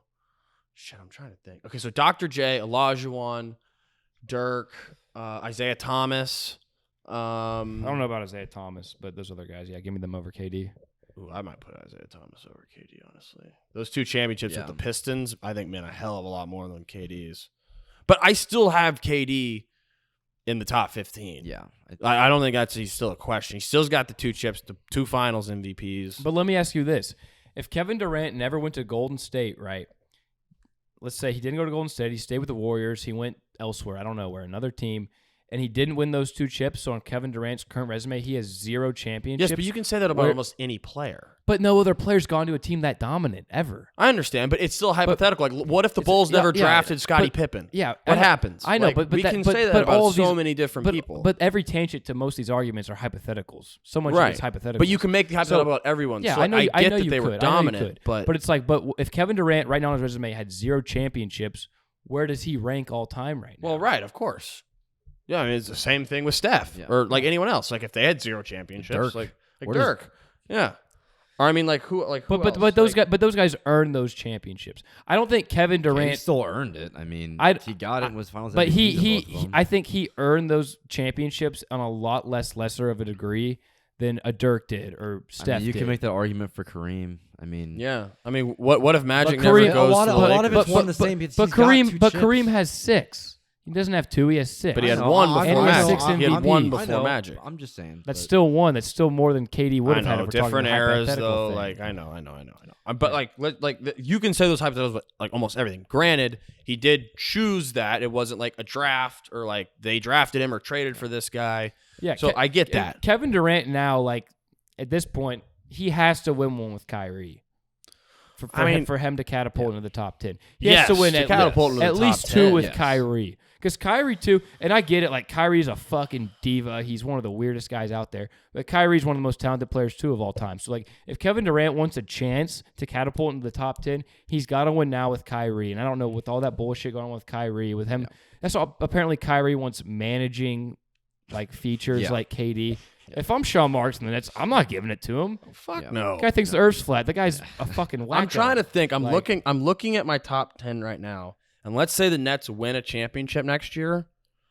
Like, who do you put KD in, and who do you take? No, out? even like if I'm looking at this list. It's like, do I take Kobe out? Even if he wins, do I take Steph out? Even if he wins next year, I still don't think you could put him. If he wins next year, I'd take him over Steph. If he won next season, I'd put him over Steph. I disagree. I would. I think the two.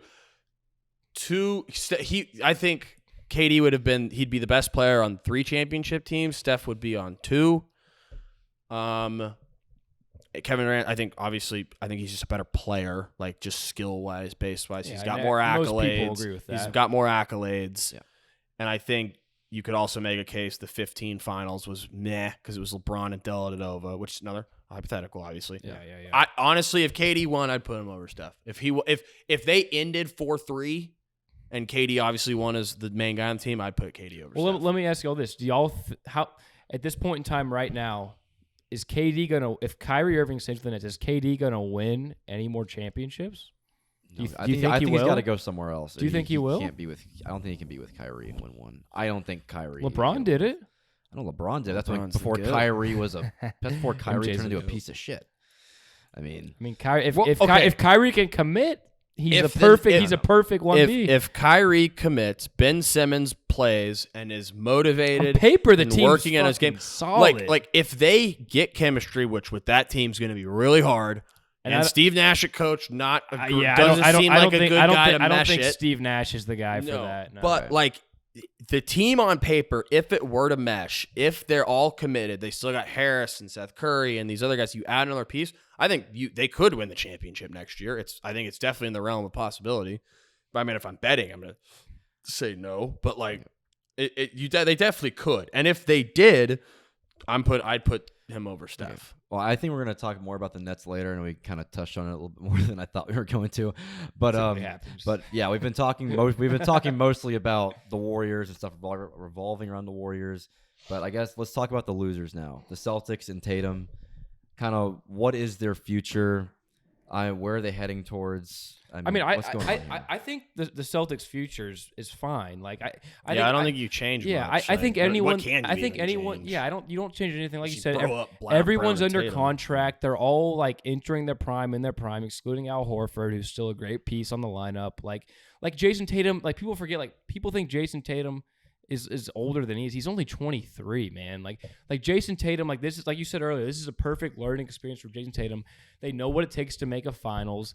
They were 2 games away. Like Tatum's going to be fine. Lead. Like I'm not the biggest fan of Jason Tatum, but I think when it's all said and done, he will be known as an all-time great, and he's probably going to get a chip or 2.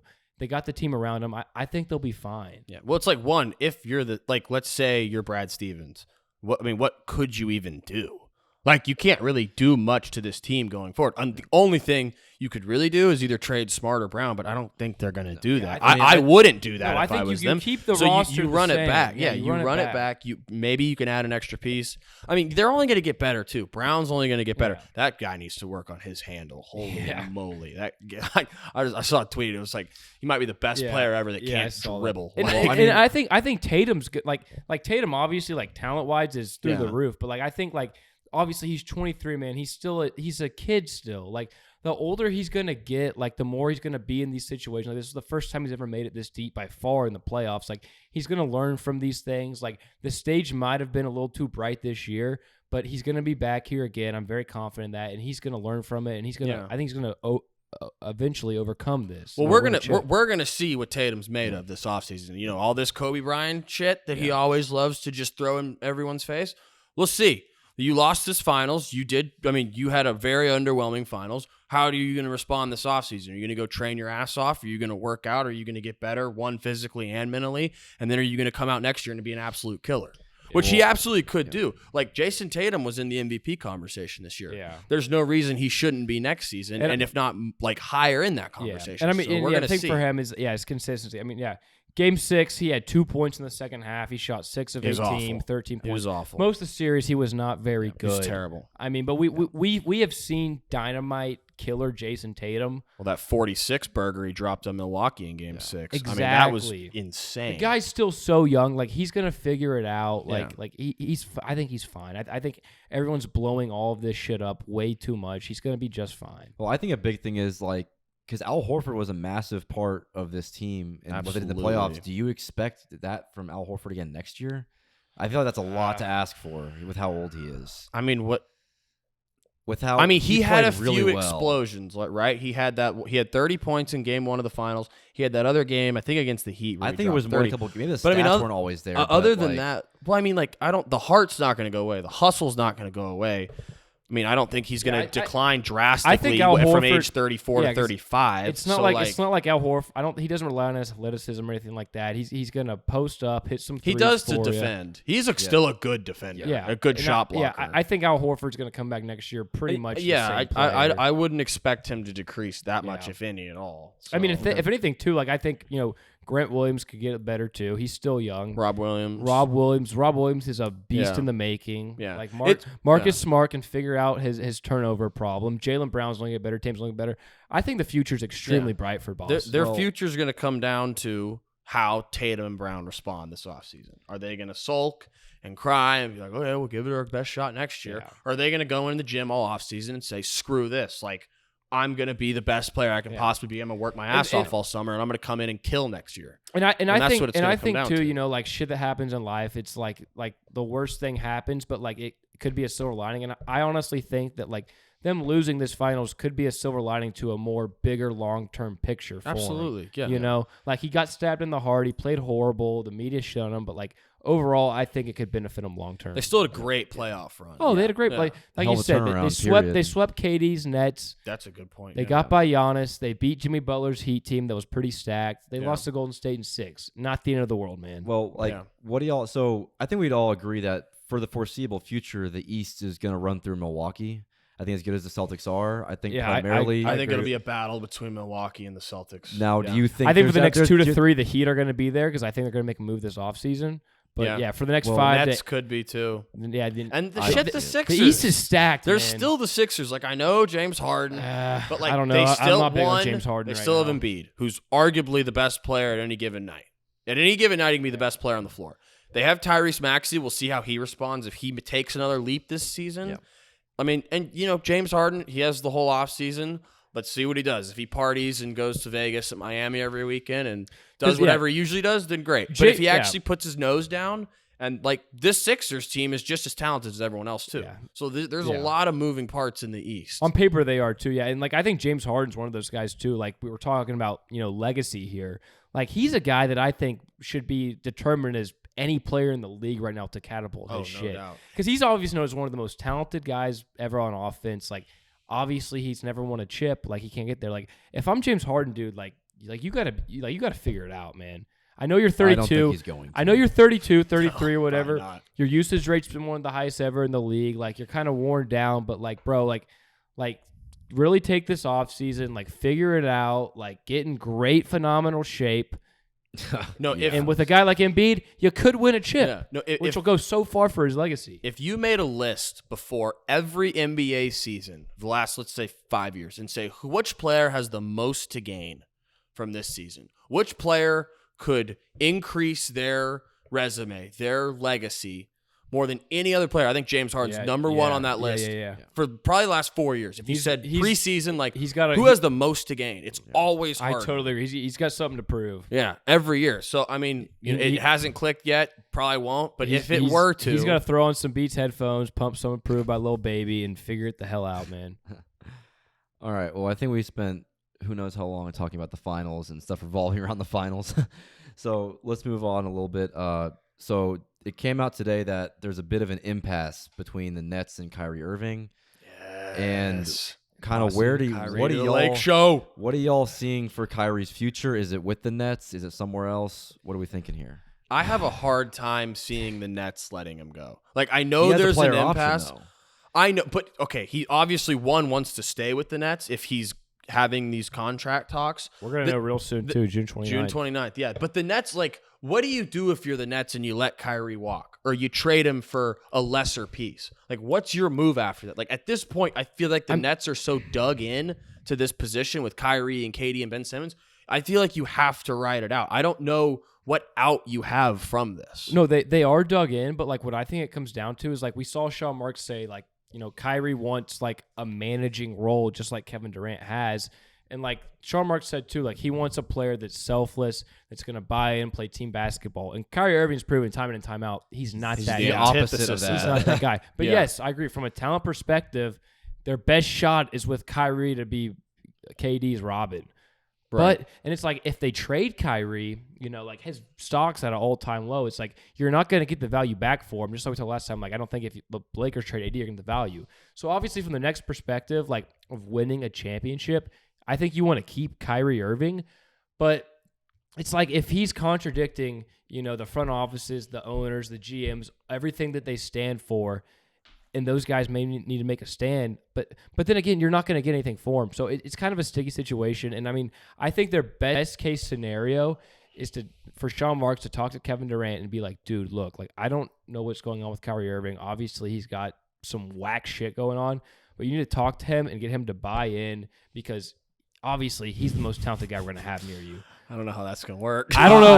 I don't think Ben Simmons. I don't think Ben Simmons. Let's say KD. Ben Simmons ain't going to be the guy next to you winning the chip. All right, he's not going to be your Robin. I mean, if Ben Simmons locks in and gets pissed off, we've seen even more diva bullshit. I'm just saying, if Ben Simmons finally grows a sack and gets pissed off, and everyone's shitting on him, and finally just puts his head down and says, "I'm going to work my balls off." Ben Simmons is still one of the most talented players in the league. He definitely is, but like combination of skill. But like Ben Simmons is one of these guys where, like, I'll believe it when I see it. Absolutely. Like, I'm not saying it's gonna happen, but I'm saying it could. And like with Kyrie too, it's like, obviously if they want to sign and trade or something for him, they're not getting the value. But I think if there's one team, if Kyrie opts out of his player option, like you mentioned, and goes to free agency, I think the Knicks are going to sign him. The reason beyond that, they're one of the few teams that can make a few pieces, have Kyrie the cap in the space. garden. Yeah, Kyrie in the perfect garden. Kyrie, be the Knicks, number one. The Knicks, for how long, have been trying to get fans in the stands? They still get fans in the stands. Well, they do. It's the Mecca. They do. It's the Garden, but like Julius Randle is not your guy that you want to be selling tickets. Definitely not. And like at this point, honestly, man, like I would not be surprised if Kyrie opts out of his player options because the Nets will not give him that leadership role that he wants.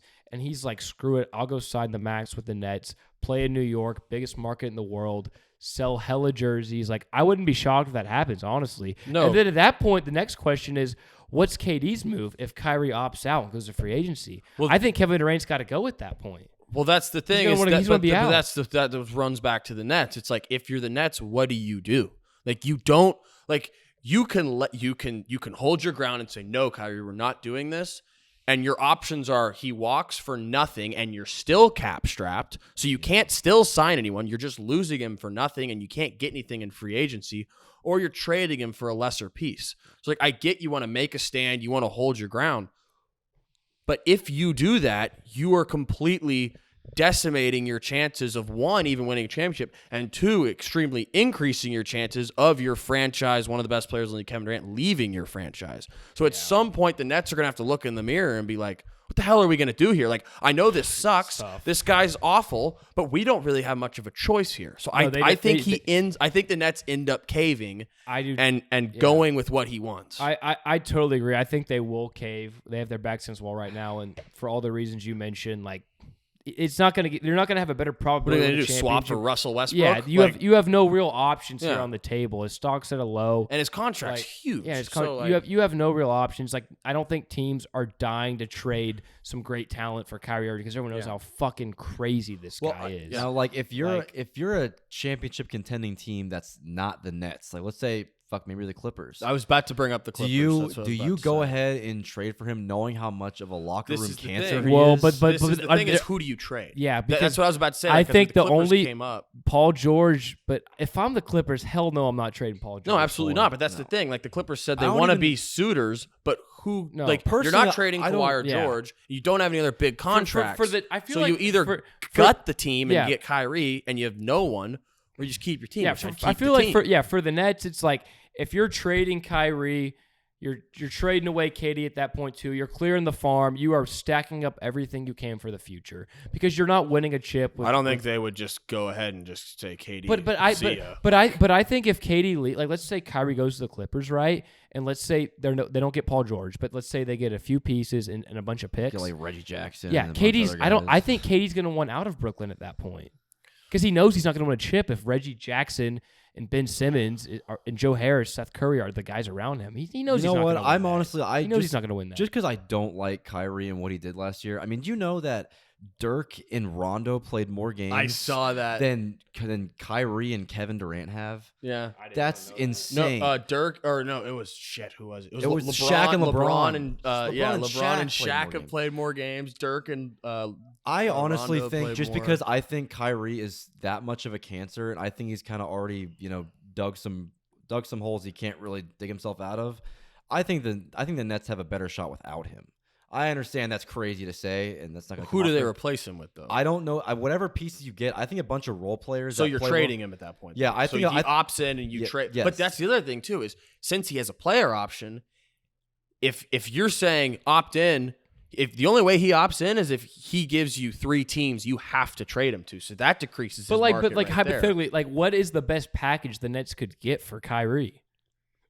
I'd rather have a couple of role players and maybe a couple extra picks. I think if he gets traded, you're looking at a 3-4 team trade, and it's pieces coming in from every like I've seen the Pacers come up a lot. Like if you did like Brogdon, Miles Turner, T.J. Warren, and a first round pick, and then like. He went somewhere else. I think if that shit like that. I think if that happens, KD's going to put it in his bid too to get out of Brooklyn. But that's the other thing. You also have to talk to Kyrie if you're the Nets. So like they're not going to do this without talking to Kyrie. And they're like, listen, if we let Kyrie go, are you going to leave? And if Kevin Durant says yes, then they're going to do whatever they can to keep Kyrie. That's the thing. If Kyrie leaves, KD okayed it. No, and he doesn't leave if KD doesn't okay it. I think ultimately that Sean Marks and Brooklyn is going to cave, and they're going to give Kyrie, as much as they don't want to, the reins, as much as Kevin Durant has to working with personnel or whatever the hell, because they know deep down that that's the best shot they're going to get at winning a championship. Yeah, honestly, which is all that matters. Kevin Durant, at the end of the day, it's final decision. If Kevin Durant tells the Nets, I'm leaving. If Kyrie's gone, then they're keeping. Kyrie thinks he's on that same pedestal as Kevin Durant. I think he thinks he's on a pedestal way over here. I mean, I honestly think he thinks he's above everyone. I mean, I think there's a decent chance that KD might just be done with Kyrie's shit. I think so, too. There's a decent chance. Like, if the Nets get rid of Kyrie, that means Kevin Durant was like, yep, I don't want to deal with him either. Get him out. If you're KD, though, man, it's like, all right, he's known Kyrie for how long before they went to Brooklyn? Probably 8-9 years, right? Kevin Durant confidently brought Kyrie Irving here and was like, me and Kyrie can run this, and we can win a chip or 2 or 3 together. I think Kyrie might have brought Kevin Durant there. And that was why I stem it back to Kevin. I think Kevin Durant is such an idiot. Oh, he's a complete idiot. He's a complete idiot, man. Like, God. To leave, I mean, I do get why are there so many divas in the NBA? Like there always is. It's just part of it. I mean, it's part of any sport. That's the thing. Like especially like the main media was always like, Kevin, you have to leave Golden State if you want to win, or like, if you want to be respected, you have to leave. You have to leave. You have to leave. And now that he's left and he picked Kyrie as running mate, everyone's like, you're a moron. Why'd you leave? What the hell is wrong with you? Are you stupid or something? Yeah. It's like.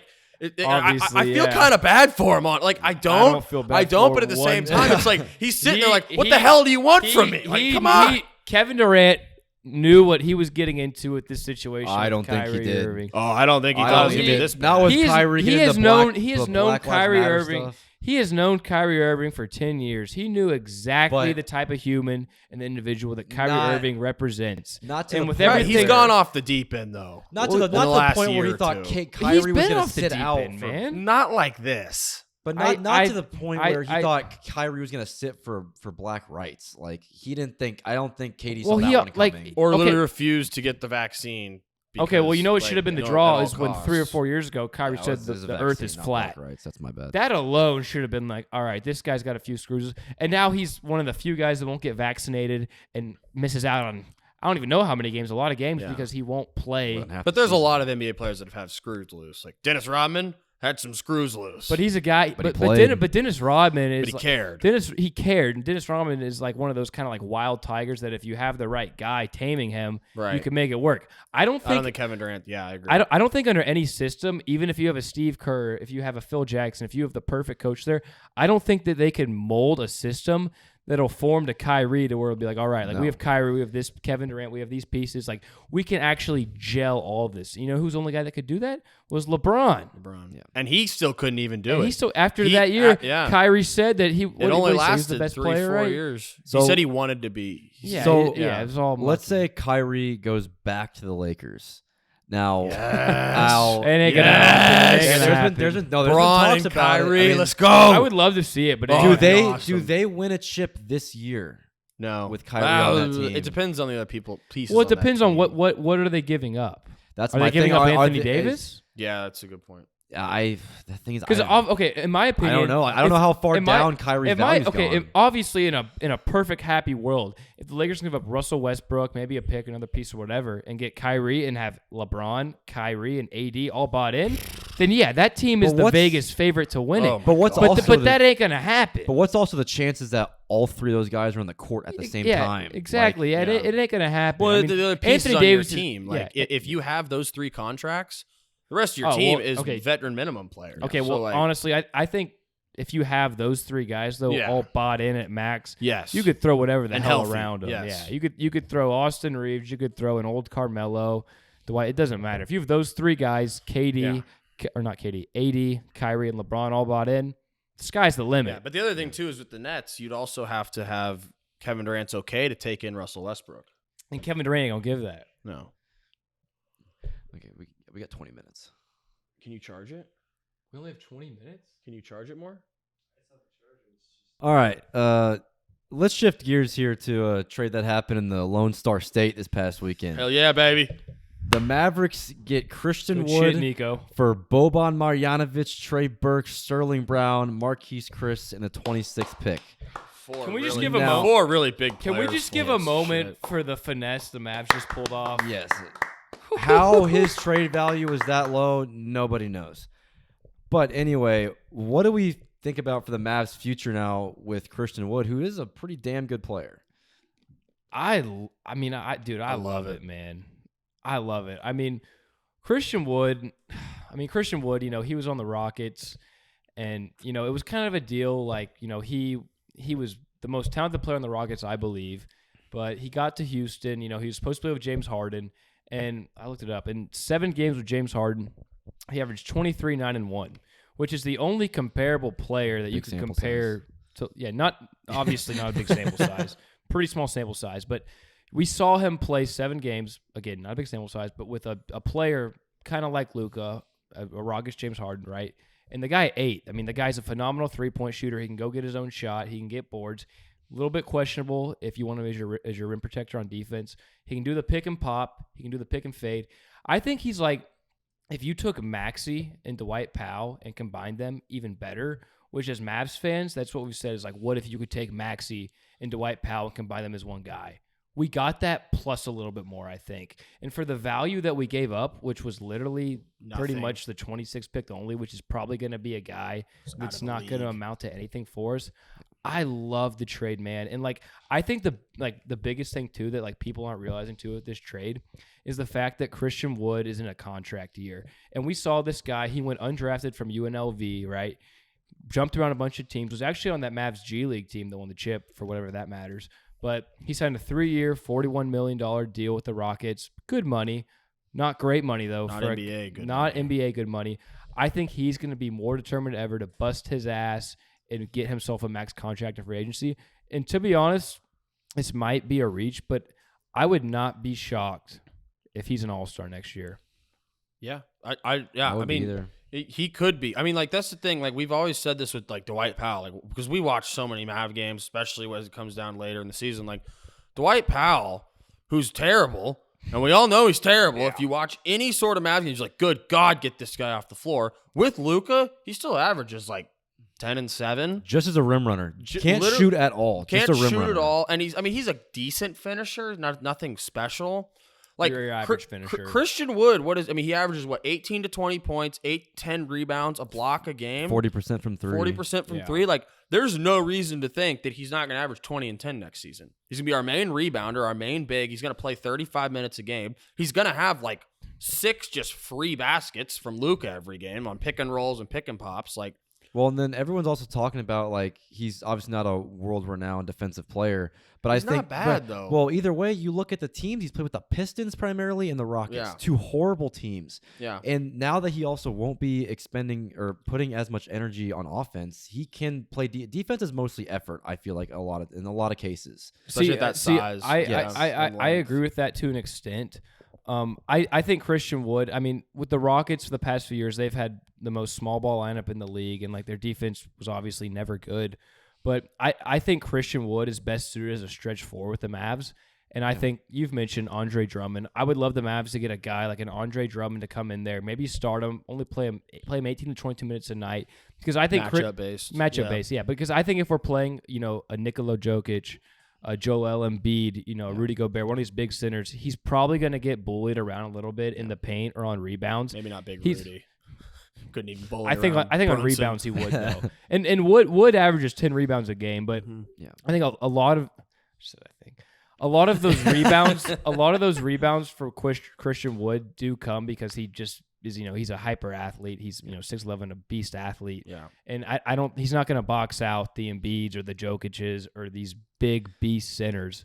And I'm not comfortable with him being our rim protecting 5 if we want to have a good sustainable defense, which is why I'd love to get a Drummond. But if we have him as a stretch 4, I think he steps in and he's probably our second best player. As good as Brunson's been for us recently, I think Wood is better than Brunson. I think Brunson brings value more so as a playmaker than what Christian Wood does. That's why I would say Brunson's more important, but whatever, we can go back and forth on that one. But let's say if Christian Wood's on this Mavs team this year, do they get past Golden State? I don't know about that, but back to what you said about Brunson though, is the second most valuable Mav.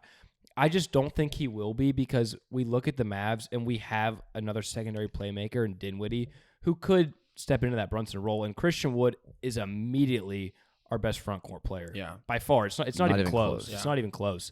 And we've seen the talent this guy displays. Like, I would not be shocked if he averages 23 and 10 for the Mavs. Yeah. When's the last time we've never had a guy with Luka that can go get his own shot?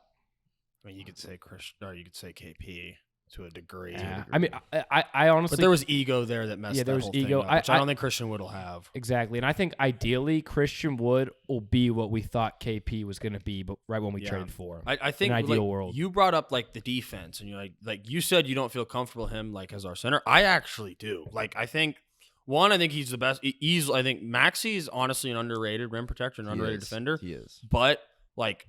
Christian Wood he's not bad. Like, he averages 1 block, 1 steal a game. Like, he's not a bad defender. He's long, he's lanky. I'm fine with him at R5, especially in the West, where you don't have the Giannis's and the Embiids and the Bams and all those guys out east.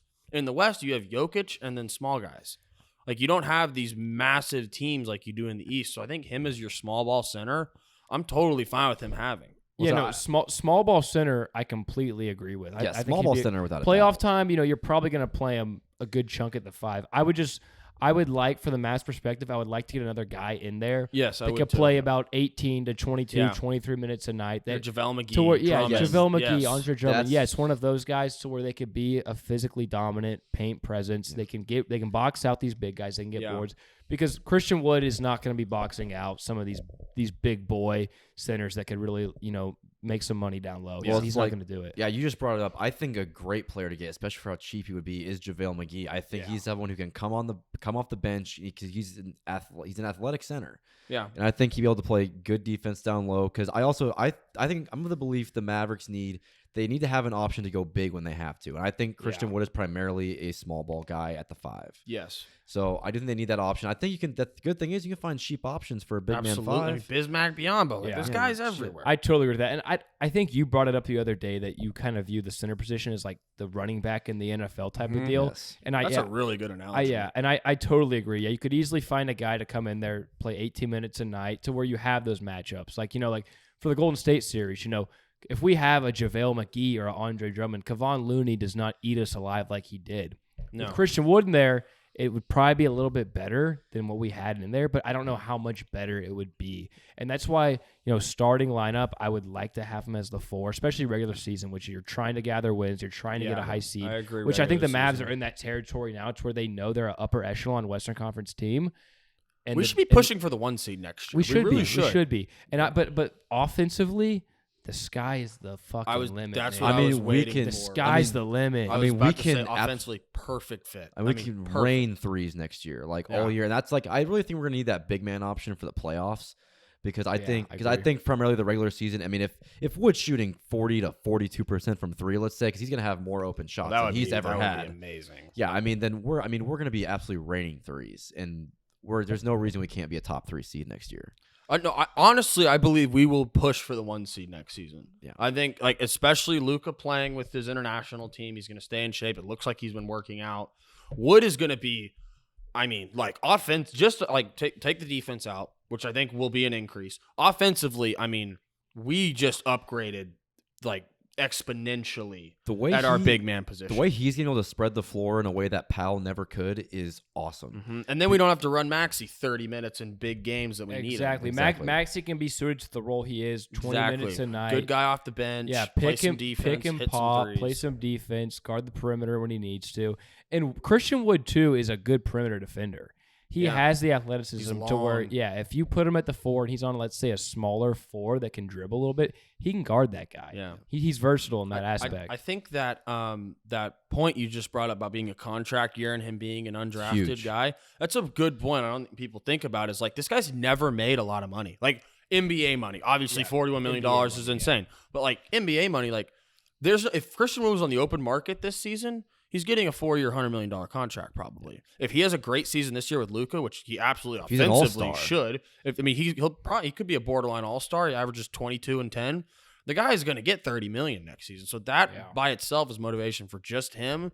And then you throw in all the fits. Luka just giving him 6 to 7 free buckets in game, just with what Luka does, on top of the 3-point shooting, the playmaking he can provide. The sky's the limit for what he can do offensively. And then defensively, like we said, he is an upgrade. No matter what you Powell, Maxey, whatever, he might not be the best, but he's an upgrade defensively, which is what we drastically needed there. Mm-hmm. Yeah, so we already kind of brought up them getting Christian Wood, them needing a big man 5. Now, what else do the Mavericks need to kind of make that championship run? They were a year or 2 ahead of schedule. I think we'd all agree. No one expected them to get there. So what do they need to make that championship run? Yeah, to be honest, like we kind of just said, I think they need a center that can come in and play good rim protection, get boards when they need it. And then obviously for any NBA team, you could always use another wing out there. But those guys are hard to get. I think if you're the Mavericks at this point in time, you go get a McGee, you go get a Drummond, and then maybe you trade Tim Hardaway I think for that's something the trade else. piece. I think he's the expendable guy. So do you? I like Tim. I love Tim. He's Tim. offensive dynamite, but I think he's expendable. So at do you this point. think? Do you think they can? You think they can win a championship with Brunson or Christian Wood as the two? I mean, we That- were close whenever- with Brunson this year. Whenever you look at the dominance of Luka, man, like Luka's arguably the most dominant player in the league right now, and this Mavericks team, you know, they shed all the fat with the 4 guys they gave up. They brought in the best front court player Luka's ever seen in his life. I know they had KP, but it didn't fit, didn't work. I think at this point in time, if they ran this roster, they could. I do and I too. think they only have more room to improve on it. Same. I think the diluted talent in the league across the team, all 30 teams, like we saw this season, the Warriors won the championship with Andrew Wiggins as their second best player throughout the whole season. Like, I think it's possible with a team, if you were to go Luka, Brunson, Bullock, Dodo, Wood, and you still have Hardaway, Maxey, Dinwiddie off the bench, I think that team's good enough to beat any team on any night on any given day. I don't think that's out of the question. And so I think maybe you add a piece or two. I think, yes, you add a center. But, like, let's say we don't even trade Tim Hardaway. If you have Dinwiddie and Hardaway off the bench, that's insane. Oh, that offense, I mean, that that's offense. 2 guys that can give you 20 easy off the bench on any given night. No, So I mean, I'm really happy with the state of the Mavs now. One, we got to re-sign Brunson at this point. We either have to re-sign Brunson or we have to sign and trade him into something else. I don't think that's going to happen, so we got to keep Brunson. Yeah. If we do that, run it back, I think we got a great chance to be a top 2-3 seed in the West and push for another long playoff. Now, the thing that kind of worries me, I'm looking at it right here, but if you look at the last 20 years, like obviously in terms of the top usage rates in NBA history, most of them are from the last 20 years. And the only time that any one of those players even made the finals was AI in 01. Not a LeBron? No, LeBron's not on here. LeBron's not even he's not even Really? he hasn't cracked top 20. Wow. yeah. I mean, Luka's already on here a couple times, but most of these guys are like, I mean, a lot of Russ, Harden, DeMarcus Cousins, Jermaine O'Neal. DeMarcus Cousins. Yeah, like a lot of Jermaine these, O'Neal? Yeah, that's like tough. like the thing is, a lot of these guys, they just don't go far in the playoffs, and that's kind of almost what worries me about Luka is that he's gonna have to learn to defer sometimes. Yeah, no, he definitely does, and like kind of how we talked about Steph earlier. You know, he's the kind of guy to where when he knows he has talent, he can defer. I think the difference is though with Luka, you know, with these teams he's had around him, he has not obviously had the most talented guys around him his whole career. And that's why I think we need somebody else as a number 2. I don't know who that is. I mean, but you know what I do think Christian Luka. With Luka as the 1, you could have a Christian Wood and a Jalen Brunson being your 2A and 2B with great role players. And Jason Kidd is a great coach, a great coach, great bench. Smith. And I think you could win a championship doing it that way. Well, because I love Luka, and I think he's the next great thing coming. Well, my thing is, and this happened a lot in the Golden State series, but I didn't like when Luka's going ISO ball, which yes, I understand he probably feels like he has to sometimes. Other guys get cold when they're standing around, sitting in the corner. They get cold. You need to move the ball around, and I feel like that's happening. That was happening too often in the playoffs. And I understand Luka is the de facto one. He is the reason the Mavs can go wherever they want to go. But I do think there needs to be more ball movement. He's got to stop, taking the ball down to there's 10 in the clock, and then he's got no choice but to go ISO.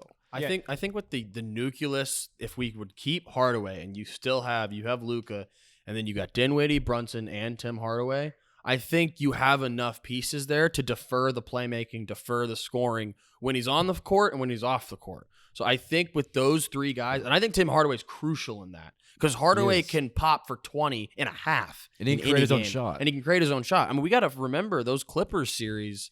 Tim Hardaway was the second best player on our team. Like he was awesome. And when Brunson's off the court, I mean, I know you're itching to say something here, but when Brunson's off the court and neither is Dinwiddie, the Mavericks literally have nobody else that can dribble with the ball.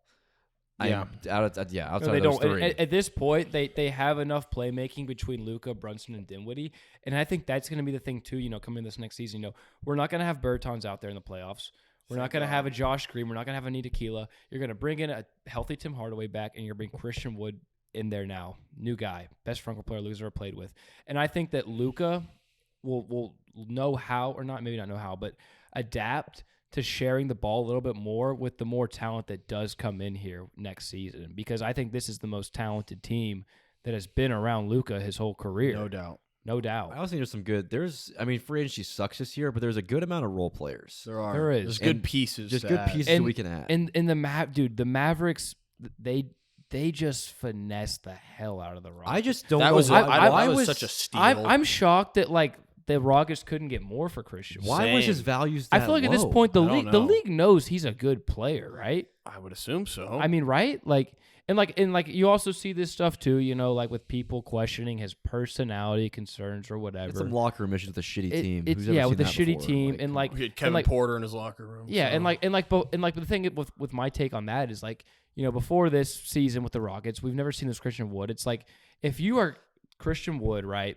You're trying to get money. You're in a contract year coming next year. You get sent to Houston. You think you're going to be playing with James Harden. You think you're going to be competing. And then all of a sudden they ship him away for a bunch of assets. And now it's Jalen Green show and the Kevin Porter show who they want to develop. And Christian Wood, think of if you're Christian Wood's mind. It's like Christian Wood What the hell am I knows doing here? he's the most talented player on that team. And the coach is saying, Christian, even though you might be the best player, we need Jalen Green to develop. We need Kevin Porter Jr. to develop. So you play the third fiddle to these two guys. And, man, if you're a guy that's bounced around the league, which he has, like, that's going to be a tough pill to swallow. You're not going to want to play third fiddle when you know you're the best guy on that team. Especially when you have Jalen Green shooting 32% from the field. Exactly. And you got two. Well, Jalen Green did finish. Jalen Green He finished strong. But Jalen Green's 19, Kevin Porter Jr. is 20. It's like they're kids. They're kids in there. All right, so I think grand scheme of things, Mavs 2-time champs after next year. No doubt. Dynasty All right. begins now. Okay, well, let's move on to the NFL here. We got some big news today. Probably definitely top 2 tight end of all time, Gronkowski, came out with retirement Top 2 today. and not 2. Top 2 and not 2, but I think he's the GOAT. whatever. That's definitely not for debate for us, but whatever. But yeah, Gronk retired today. Gronk's kind of trash. do you think, where does he rank all time? 1 and 2, is there a chance he comes back mid-season? What does he rank all time for tight ends? Yeah, well, let's put. I think he's the best tight end. I think of he's all the time. best tight end of all I mean, time. you look at what he's done, legacy-wise, championships with Tom Brady, arguably maybe outside of Montana and Jerry Rice, the best, quarterback receiver pair in the league. Plus his just pure sheer of dominance, man. Yeah. I mean, Gronk in his prime, nobody was stopping Gronk. The only thing holding Gronk back was injuries. I think he definitely had the best prime of any tight end ever. I mean, I think, you make Tony Gonzalez and Travis Kelce are probably the next two that come to mind. And I love Tony Gonzalez and Travis Kelce, but like Travis Kelce, another thing that I think is a product of the system kind of deal. He has arguably the most talented quarterback all time, Patrick Mahomes. They had Tyreek Hill stretching the field. Travis Kelce was getting double teamed, and I think Travis Kelce is beyond insane. Yeah. But I think Gronk is like the Shaq of the NFL. I was man. literally about to say that. Like That was gonna be my in analogy. Gronk's prime, dude, stiff arm, Yeah. just broken tackle. Like you couldn't stop him. You could try, but you wouldn't get close. And like him in the red zone, dude. Him and Brady's connection, unstoppable. And I love Gronk, man. Gronk's an awesome dude. He's funny. He's a personality.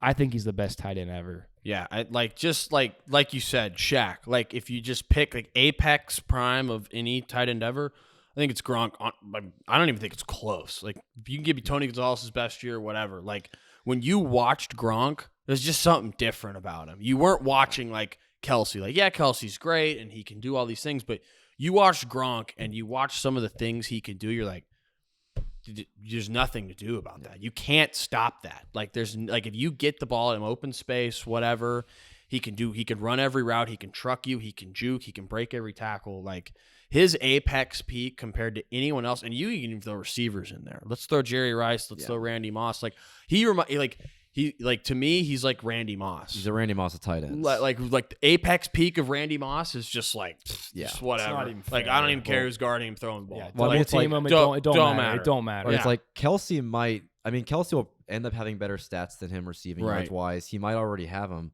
But the underrated part of Gronk's game that no one talks about is his ability to block too. He was a Absolutely. damn about to good say blocker, that, yeah. great Absolutely. blocker. Yeah, in Yeah. his prime. Yeah. And I think he still was he still is with the Buccaneers. Like, Yeah. he started to really take pride in that towards the back half of his career. Yeah. Well, another question beyond that too, is when George Kittle's career is said and done, where does he rank in all this? I don't think George Kittle's Gronk, but George Kittle is probably a better blocker than Gronk in his prime, and George Kittle also is kind of George Kittle's a beast blocker. He's awesome. Gronk was a beast. I'm not saying he's better than Gronk by any means, but I think George Kittle, if he was in the right system, if George Kittle got drafted on the Chiefs instead of Travis Kelce and they swap roles, I think George Kittle would be, in the media's eyes and in that Andy Reid is system, a better player compared to the Shanahan system. I think Gronk's like a combination of Kelce and Kittle. If you took the best attributes of both and put them into one tight end, and unfortunately injuries didn't derail his career. I mean, the guy won 4 championships. Well, I think going back to Kittle real quick, I think the only thing broke his shit. Yeah, well, going back to Kittle, I think the only thing that's gonna hurt Kittle long term, I don't know if he's gonna be able to stay healthy. I think that's gonna be a problem. Yeah, and the receiving, just the totals, just because like I saw a stat, it was like he's efficient wise, like his efficiency ratings, he's the number 1 tight end in the league, but production, he was like barely top 8. Because he's not used enough in that Shanahan system. He's not, because Shanahan likes to, utilize zone his run blocking. Scheme and I do think, though, I think I think George Kittle had the most badass play by any tight end ever in that Saints game? In the Saints game, man. That overtime run. Buddy. He had 3 guys on his back, just carrying the team on his back. Like, that was Gronkowski. I love George Kittle. I do too. I love tight ends, man. Tight ends are awesome. Receivers are divas. They have all this drama. Tight ends, they're dogs. They're dogs. They're fucking dogs. Yeah. I love a work good hard tight and end. ball out. I love it. I love them. That's why we love Jason Witten forever, Yes, baby. sir. Even though he helmet off, bloody face, don't matter. He's trucking you anyway. Don't matter, son. All right. Well, we're gonna get back to the NBA here for one more NBA topic. We got the Buzzsaws top 10 power forwards in the NBA right now. Go get them, Luke. Right, Go get them. Let's hear it, Buzzsaw. Coming to an end. We've gone point guard, shooting guard, small forward. We got power forward this week. Wrapping it up with centers next week. Let's hear it, Buzzsaw. Let's do it. All right. First, we'll start with some honorable mentions for the power forward list. These are guys that just missed the cut. Jaren Jackson Jr., power forward for the Memphis Grizzlies. Considered him, still kept him out. Kind of a pussy, but yeah, and that too. PJ Washington, another one. Didn't really give him much consideration, but figured, he's still kind of in that honorable mention solid ball category. player. Solid ball player. Marcus Morris, another one. Yeah. He doesn't have the physical traits that some of these other guys do, but I swear to God, every time I watch him play, that dude doesn't miss a fucking shot. And I feel like those honorable mentions, I feel like the power forward list is a little bit weaker than other positions too. Yeah, there's still, the top 10 is all solid, all-star level guys. But like versus point guard. Last one is John Collins. He was the one I really had trouble keeping him off the list. But he was the one that barely missed the cut. All right, so top 10. At number 10, 4-time champion, Draymond Green. Number 9, we got Pistons power forward, Jeremiah Grant. Number 8, we got Tobias Harris, power forward for the Philadelphia 76ers. Number 7, we got Big Julius Randle. 6, Domantas Sabonis. Number 7, big man down south, Zion Williamson. Wait, I'm sorry. Did you just go 6 then 7? Did I say 7? I think you were 6, then you meant 5. Right? 5. Yeah, sorry. Number 5. At the end. Yeah, number 5, big man down south, big Zion. 4, Pascal Siakam. Number 3, Jason Tatum. We put Tatum in at power forward. We forgot to put him in at small forward, so we're gonna bump him down a forward spot, put him at power forward. He comes in at number 3. Number 2, Anthony Davis. And number 1, the best player in the NBA currently, Giannis Antetokounmpo. What we think? Yeah, so I'm just real quick. I'm just surprised you have Draymond. I would put Draymond definitely above Jeremiah Grant, and I think I would too. Just because of what he brings to that entire team. But Cole, you got it. Yeah, so obviously Giannis won. Whatever.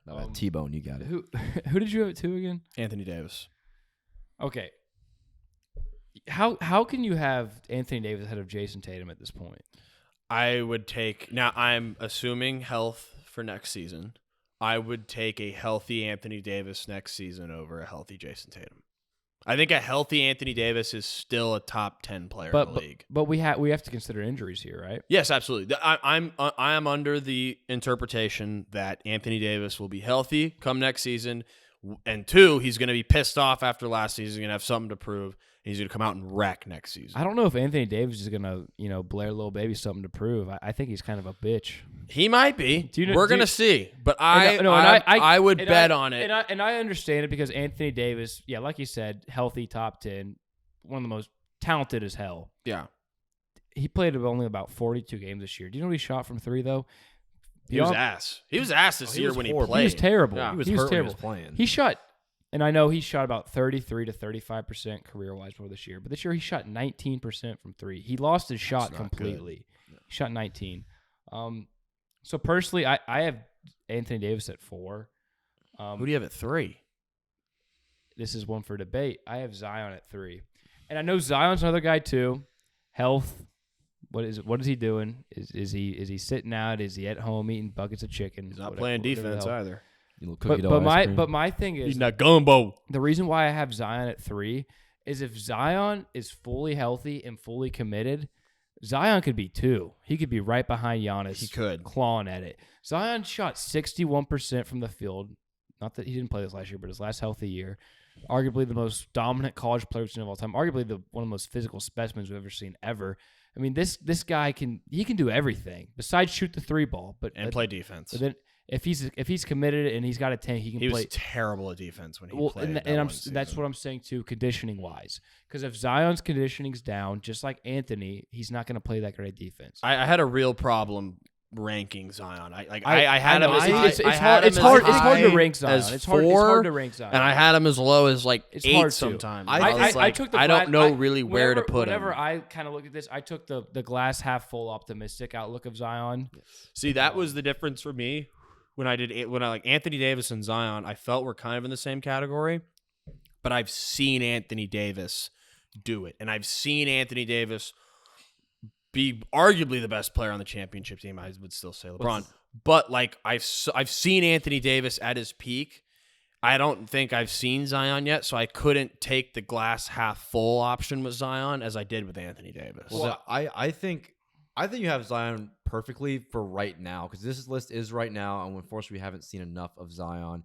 And I think Zion's definitely, when he's healthy, he's definitely better than Pascal Siakam. And then I agree. Yeah, I think your AD at 2. I like that better than Tatum only because when AD is playing and he's healthy, he is very consistent. Where Jason Tatum and he's probably the best defender. Tatum doesn't show me a level of consistency that I'd like to see. Yeah, and I respect that. And that's why I have Tatum ahead of AD. I tussled with that one too. I mean, my thing was too. Tatum just took his team to the finals. He was the alpha on that team, and he's what, like 5 years younger than AD. Yes. I don't think he has the diva personality like Anthony Davis has. I think if his legs are working, if his knees are all good, I think he's going to give you his all. And I like I said, I'm not a big Jason Tatum guy either, but I think what he did this season, these playoffs, validates him at number 2 for me. But where did you have Siakam? 4. Okay. Yeah. You had Zion ahead of Siakam? No, I had Zion at 5. I had Giannis, Anthony Davis, Tatum, Siakam, Zion. Okay, so you like Pascal better than Zion. As of today, because of the availability. If you asked me 2 months into the season and Zion's obviously playing, probably would put Zion there at that point. But at this current moment in time, I would take Pascal. Pascal's still really good. No, I do. I like Pascal. I think Pascal's one of the most underrated guys in the league. I mean, he's one of the most versatile defenders in the league. He can go get a bucket. He can rebound. He can facilitate. He doesn't really have maybe beyond 3-point shooting, he doesn't really have a pure weakness. Yeah. I think Pascal's super underrated. He was the second best player on that Raptors championship. Yeah, and I think he's a guy that could fit on any team seamlessly, and he'd be a great piece for you. He just doesn't have that star appeal, but I think he's a great player. Where did you have Sabonis? 6, right behind Zion. Okay, I have Sabonis as 6 as well. I had Julius Randle at 7. Randle was tough, but he's tough to evaluate. My thing with Julius Randle, right, is we saw last year what did he make? Second team All-NBA, right? 13? Something like that. Yeah. When the Knicks were like the 4 seed or something. I think with Julius Randle, like this past year, they tried to put too much pressure on him, right? Yeah, it was like be the star of New York. Be the star, and he's obviously not. Let's calm down. He's obviously not a number 1 on a championship team. Probably not even a number 2. Probably not a number 2. Everybody knows that, man. But yeah, Julius Randle can play great defense. He can facilitate. He can score. He's one of those. He's one of those rare power forwards that can facilitate an offense. And I just think he has a little too much pressure right now for what New York is asking, and obviously the Big Apple is going to ask a lot out of him. And so I think his stock's a little bit low right now, but I think in the right role, he could be a guy. Yeah, that was my thing. I was like, I don't even know if Randall can be the number 2 on a championship team, but no one else on this list also could be. And maybe even like, I don't even know if Tobias Harris is what, the 4th option on the Sixers with Harden, Maxey, and Embiid. Yeah. I mean, you could argue 3rd. So, like, everyone beneath him, I was like, yeah. I think there's an obvious line between the talent discrepancy within the top 5. Like, the top 5 and up. Like, after Sabonis is a great player. He's a really good ISO player. Yes. Yeah, I think the top 5 solidified. The top 5 is definitely clean cut. Yeah. Well, I think talent-wise, I think you'd say Zion easily over Pascal. I just would put Pascal right now. I think talent-wise, obviously, there's a 4. It's Giannis, AD, Tatum, and Zion. I mean, 30 games through next season, I mean, Zion could be 3. Like, Zion could be 2. Yeah, yeah. Like, wait, who? Can you repeat your 10 through 8 again, real quick for me? Yeah, Draymond at 10, Jeremiah Grant at 9, Tobias at 8. This was my thing about Draymond. Like, I know Draymond's awesome, and I know what he provides to that Warriors team. But if he's not on that team, and it's like, if I were to swap, like, he's such a unique player. Like, if I swapped him and Jeremiah Grant, the Pistons would be worse, right? Like, Jeremiah Grant is arguably their best scorer. Like, now, granted, the Pistons already are terrible. It's hard They'd to be about the evaluate same. that. I mean, really they're already terrible. So, if I took Draymond off the Warriors and just put him on a team, he really probably wouldn't be that great, especially at this point in his career. Like, 5 years ago, Draymond would be awesome. But, like, at this point in his career, he averages, what, 7, 7, and 7? Yeah. I think with Draymond, it's just all the stuff that don't show in the stat The book, intangibles, obviously. yes. And leadership, but obviously, yes. I mean, I don't think anyone outside of guys in top 5 or 6 do anything to the Pistons. Like, I mean, yeah, it's kind of just what the Pistons are. But yeah. also, You Draymond- could argue Draymond higher. But Draymond for a championship team is very key. Well, he's like a PJ Tucker. I think better. But yeah. I mean, I honestly think sort of that role. the Sabonis is also another slept-on player in the I do league. too. I mean, this guy averages 19, 12, and 5. He Great passer. He was the 9th ranked defensive power forward in the league. Like, he's not actually. Yeah, he was. He's not athletic, but he's a very smart, intelligent Old school player. guy. He knows the spots. He knows where to be. Like, he can facilitate. Efficient. He's like kind of a knockoff Nikolai or Jokic, I'd say. Yeah. A poor man's Get on board Jokic, with I'd that. say. Like, Yeah. I think that Sabonis is slept on and everyone forgets about him. I think, But, I mean, he can score. He's not great at the 3 like Jokic. He can facilitate. Yeah. He averages 12 rebounds a game. I think he's a really good player. I think he'd get recognized more if he hasn't played for the Pacers and And the Kings. Kings. Yeah. I just think he's been in two yeah, kind of. he's been on 2 he's bad super low organizations. market. He shouldn't. crap He shouldn't be. franchises. He's really good, but he shouldn't be a 1, which is what he's been. No. Wait, And so who knows if he can be even a 2? So you didn't honestly. you didn't have Jaren Jackson in your top 10? No, him and John Collins barely missed the cut. Okay, I would have Jaren Jackson at 10. Who would you take out? Jeremiah Grant? Yeah, I don't know. Well, honestly, I didn't. Whenever I looked it up, Jeremiah Grant wasn't even listed as a power forward. Oh. Well, I put him because we didn't talk about him small forward. So I was like, I'll I put don't think Jeremiah he would have Grant made the power small forward cut. He would have made honorable mention. I would still have Jaren Jackson over Jeremiah Grant though, just because I think Jaren Jackson, I mean, he's gotten better at his 3-point every year coming into the league. You know, even coming out of college, like they're like, this guy can shoot the 3. Yeah. You know, and he's also a beast on defense. He's a beast on defense. And he also showed in these playoff series whenever Ja Morant was out that he's not a Draymond, but he could take the ball up. I'm not gonna say he's good at it. Sometimes but watching he could do it. Sometimes watching him makes me want to like stab my eyes out. Like he's tough sometimes to watch. Well, that's on the thing. offense. Jaren Jackson is like a wild horse. Yeah. If you can tame him and you get him honed in, I think Jaren Jackson's the kind of guy. He needs to be in the right role. I I don't think think he can be the number 2. I think Jaren Jackson's upside is crazy. I think he could be in the top 5. I don't know what his but I don't know what his bag is. Like I don't think he could score efficiently. He shot 32 from 3, but he turned it on. I'm late honestly last surprised, year. even like watching his even jump surprised shot. It was 32. Yeah, his jump shot's ugly. His jump shot's disgusting. See, I think in the right role, Jaren Jackson could be really good, almost like a Robert Williams role with an extended offensive role in that position. But like, I don't think Jaren Jackson would be the number 2 for Memphis. No, I don't think he'd be a 2 on a championship team. No. Like that, Jaren Jackson and John Collins was tough for me too. Those were the 2 I contemplated. I was like, I gotta have Draymond in there somewhere. Yeah, you got to. Yeah. Where did you have Tobias? 8 behind Julius Randle. I had him at 7. I think Tobias Harris honestly gets shitted on a little too much. He's a good player. He's a good player. He's not a great player, which a lot of people, after he got that max, expected him to be. His contract's too much. Yeah, he's getting paid too much, but he's not a great player. He's a really good player, though. He's a guy that could fit on any team. You could slide him right in, and he great could be shooter. He could be your third playmaker, and he plays great defense. He could be your third. Does he? Yeah, he's good at defense. He is? Yeah, look it up. I didn't think he was. He could be your third or fourth option, and he could be a solid player. I just think he's kind of like Julius in a sense, to where I think, whenever Embiid went down these last playoffs and he was catapulted to that 2 role, he played well. He played well, but people probably expected a little too much because that's Philly fans, and that's what Philly fans expect is greatness. Yeah. And Tobias Harris ain't a 2 on a chip team. I think everyone knows that. No. So. No. He's a 3 on a good championship team. Yeah, exactly. All right, Luke, state your top 10 power forwards for the people. Gotcha. Draymond Green at numeral 10. Number 9, Jeremiah Grant. Number 8, Tobias Harris. Number 7, Julius Randle. Number 6, Sabonis. 5, Big Zion down south. 4, Pascal Siakam. Number 3, Jason Tatum. Number 2, Anthony Davis. And number 1, Giannis. All right. Well, now let's move on to a more fun topic. We got a ranking of the PTA boys' top 5 beer settings. Yes. This is a topic that's very near and dear to all of our hearts here. Uh-huh. And Cole's been going first a lot today, so Luke, we're going to start with you today. You want to rip it with me first? All right. You got it. Oh, hold on. I'm sorry. I got to piss again real quick. I'm going to start from the top. All right, and now we're going to switch to a topic that's very near and dear to all of our hearts here. We're going to do the PTA boys' top 5 beer settings. And Let's Luke, go. You're going to start here. We've had Cole starting off a lot today, so you take the reins here. All right. Top 5 places to drink a beer. I got a couple honorable mentions.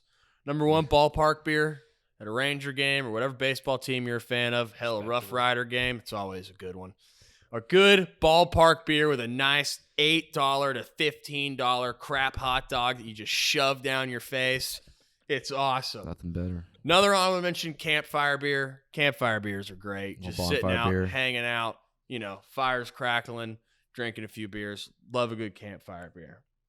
Top 5 beers, though. At number 5, Deer Blind beer. When you wake up at the butt-ass crack of dawn at 4:30 in the morning to go hike a mile into your deer blind and sit there and stare at a feeder and go brain dead for 4 hours, there's nothing better than bringing a couple silver bullets with you and drinking a couple beers in the deer stand. It's awesome. I know y'all haven't really experienced that because y'all aren't hunters. It's a personal list.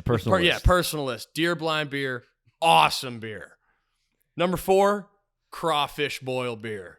There's nothing better than having a big old mound of mud bugs sitting in front of you and just taking out a couple beers. A good crawfish beer with some good Cajun spice on some crawfish. Almost impeccable. Crawfish beer at 4. Number 3, lake beer. Can't beat a good lake beer. You're either on the boat watching someone surf, you're floating in a cove, drinking a good beer. Nothing better than a good summer lake beer. And number 2, a dove hunting beer. Different type of hunting beer, but this one's a little different because you're not into deer blind being quiet now. You're dove hunting. Number 2. So you're sitting with all your buddies. You're sitting on coolers, listening to music, trying by all God's might to hit these little birds in the sky, and it's not going well, but you always got a good beer next to you. It's the best thing ever because it's not even about the hunting. It's about hanging out, trying to shoot shit out of the sky, and drinking beer with some buds. And number 1, bar none, the best beer, the snow ski beer. You ski a hard morning or snowboard if you're a wiener. You ski or snowboard a hard morning. You go to the lodge noon, get a good burger. You take out a beer or two. Nothing tops it. You're sitting on top of the world. Got people all around you having a great time. And you go back out on the mountain a beer or two deep and you ski like a champ. That's my top 5. At 5, deer blind beer. 4, crawfish boil beer. 3, lake beer. 2, dove hunting beer. And number 1, snow ski beer. All right, Cole. I love it, man. I actually got the same number 1 as you. Y'all got to come out to hunt sometime with us. Drink a good hunting beer. I need to, man. I'll tell you what. I'll tell you what. You've been down to the deer lease a few times, huh? You've experienced it. I've been to the deer lease. I get a little taste of it. Yeah. But yeah. So as far as my beer list goes, the honorable mentions, we got shower beer. I mean, this is one of those beers, that it's a classic. Everyone knows it, but it's one of those ones. It's low in numbers, right? You don't do it often, but when you do, you're like, God damn. You just feel like a badass. You feel like a badass. You're in the shower playing your music. You're like, you got the warm water coming on you, and you got the beer in your hand. You're like, I should do this more. It's one of these sleepers, too, to where eventually it could bump into my top 5. But for right now, we'll keep the shower beer at honorable mentions. Beyond that, bonfire beer. You're tapped into that one. Bonfire beer. Good beer. I'm a kind of guy, I like to be cold while drinking beer. I like to match the mountains with the coldness. So we'll get that honorable mention. Next one, hot tub beer. I mean, chilling in a jacuzzi, drinking a beer. I mean, I think the jet just pumping. The jet pumping. I think you're more relaxed than the dawn of dawn. If you're in a hot tub drinking a beer, it's a good day regardless. Then a floating in a pool beer. All right. If you can get a nice little floaty in a pool and you could just sit out, let your barrel hang a little bit, man, and just soak on a Coors Light, Miller Lite, Bud Light, whatever you like. With your sunglasses on, man, and you could just sit there and chub up, and it's great. It's great. And then my last honorable mention, I've only done this one a handful of times, but every time it's been great. Another one, kind of like the shower beer that may top in, is the roof beer. All right. Ooh, you're sitting. Good one. You're That's sitting. a good one. That's a good one. You're with your boys, That's right? A defined top you 5. You're with your boys, right? You get a few lawn chairs on a roof. Beautiful sunset, let's say, right? You got a few fucking Coors cracked open. Yeah, workaholic shit. It's a good beer. Would put it in my top 5, but haven't experienced enough of them. That's gotta be close. It's close, but yeah. So that's the honorable mention. But my top 5 beer goes at number 5. This one's a real sleeper. I got the haircut beer, right? The haircut. I'm sorry, beer. that's a new one. Have y'all ever drank beer while getting your haircut? Not once. Maybe once. Okay. Nah, I don't well, think the barber I go to, the Boardroom in Highland Village, right? They got a great place. No free shout outs. They got a nice shout out Boardroom in Highland Village. They got a nice fat fridge of cold beers. You want a Stella, you want a Corona, you want a Bud. On the house? On the house. You want a Dos Equis. How much you paying for your haircut? Don't ask questions you don't want to know. You get is the beer price you can included? Get a mug like that cheap, huh? I'm telling you, man. That if you ever want to go into a Tony Soprano mob boss mentality for about 30 minutes, you get yourself a haircut beer, man. There's nothing more just like fulfilling than sitting there, having someone cut your hair. You're just sitting back, relaxing, drinking a nice cold one. I got the haircut beer at 5. And number 4, I got the golf beer. All right. Oh, I should have had that. Oh, that's the warm sun out, right? Middle of the summer, you're with your boys. You're hitting some dingers. For all of us, we're not that good. So we're probably hitting some in the fucking little pond or the woods or whatever. But I mean, man, like the setting on a golf beer is it's just right. It should have thought of that. It just feels natural. It's just one of those natural beers, right? Number 3, I thought you were gonna have one of these. Tailgate beer. Thought about your sports team, right? All right, we're Cowboy fans, right? I should have fucking Giants fan, but nothing better. There's something better, but there's nothing damn near as good if going to a tailgate. You got a 7:30 p.m. Central start time game. It's your good old football game. You get there at 11 a.m. You get the truck set up. You get the TV. You get the cheese fries, the nachos, the hot dogs, and a fat Yeti stashed of beer. And you are sipping on beers from making my mouth water. You right now, son. You are sipping on beers from 10:11 a.m. to 10:11 p.m. a 12-hour stretch, and the whole time you are locked into your team. It's an environment kind of beer, right? It's a community beer. Number 2, I merged these together, but lake/beach beer. All right, lake beer, like you mentioned, you're in a cove, you're skiing, whatever, wake surf, it's great. Beach beer, I think beach beers are dangerous. Every time I go on a beach, I don't know what it is, but I get blackout drunk. All right? There's something about being out. With the Casamigos. Yeah, there's something about being in the sun, man. Everyone around you drinking, and it makes you want to drink. It makes you really just want to, to go hard, to be a badass and just slam some beers on the beach. And it's a beautiful sight to see. If you haven't done it, go to a beach and drink a few beers. Get there. And then at number 1, the pinnacle, you're saying pinnacle, a ski slope beer. I mean, after shredding some slopes all day on your skis, Yes, there is nothing better in the world than going down to the base camp, going to the shop, getting a few fat tires, getting a few blood and honeys. The mugs are as cold as the Rockies. And you match cold body, cold mug, cold beer.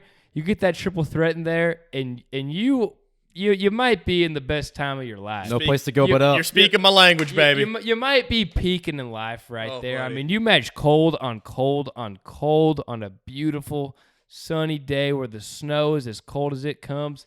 Ski slope beer at 1. And the best part after it, then you ski afterwards after those 2 beers. With a nice buzz. You shred like a champ. Oh, you got that liquid courage, man. Any little moguls be gone. Any little tense muscles before where you're maybe a little tense trying to, Loosen them up. You're thinking a little too much trying to shred the moguls. You get a few of those fat tires in you. It's all gone. You're shredding. You're shredding. Alberta Peak, here we come. Oh, buddy. All right, you want to go ahead and set your 5? Yeah. So my top 5 beer settings for honorable mention, I got the shower beer, the bonfire beer, hot tub beer, floating in the pool beer, roof beer.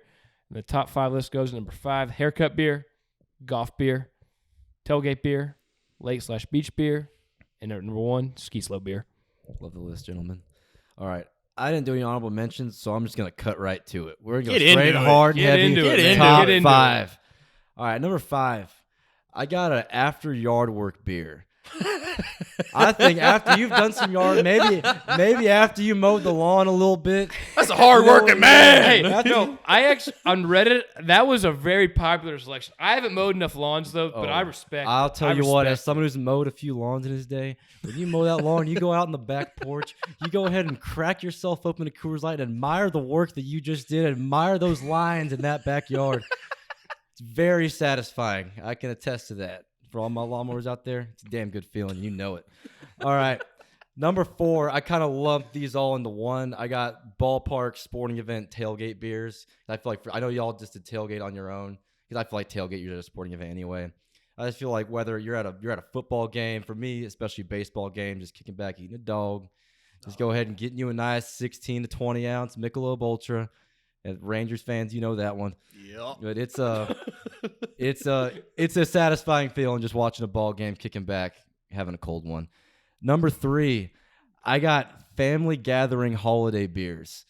I like that only because I think when you're hanging out with me personally, my family, my extended family too, not a lot of drinkers in there. But when you find the 1, 2, maybe 3 of you that just you don't want to be there, you hate everybody there, you don't really want to talk to them, and then you got the couple of viewers like, hey, I got a case, let's have a few.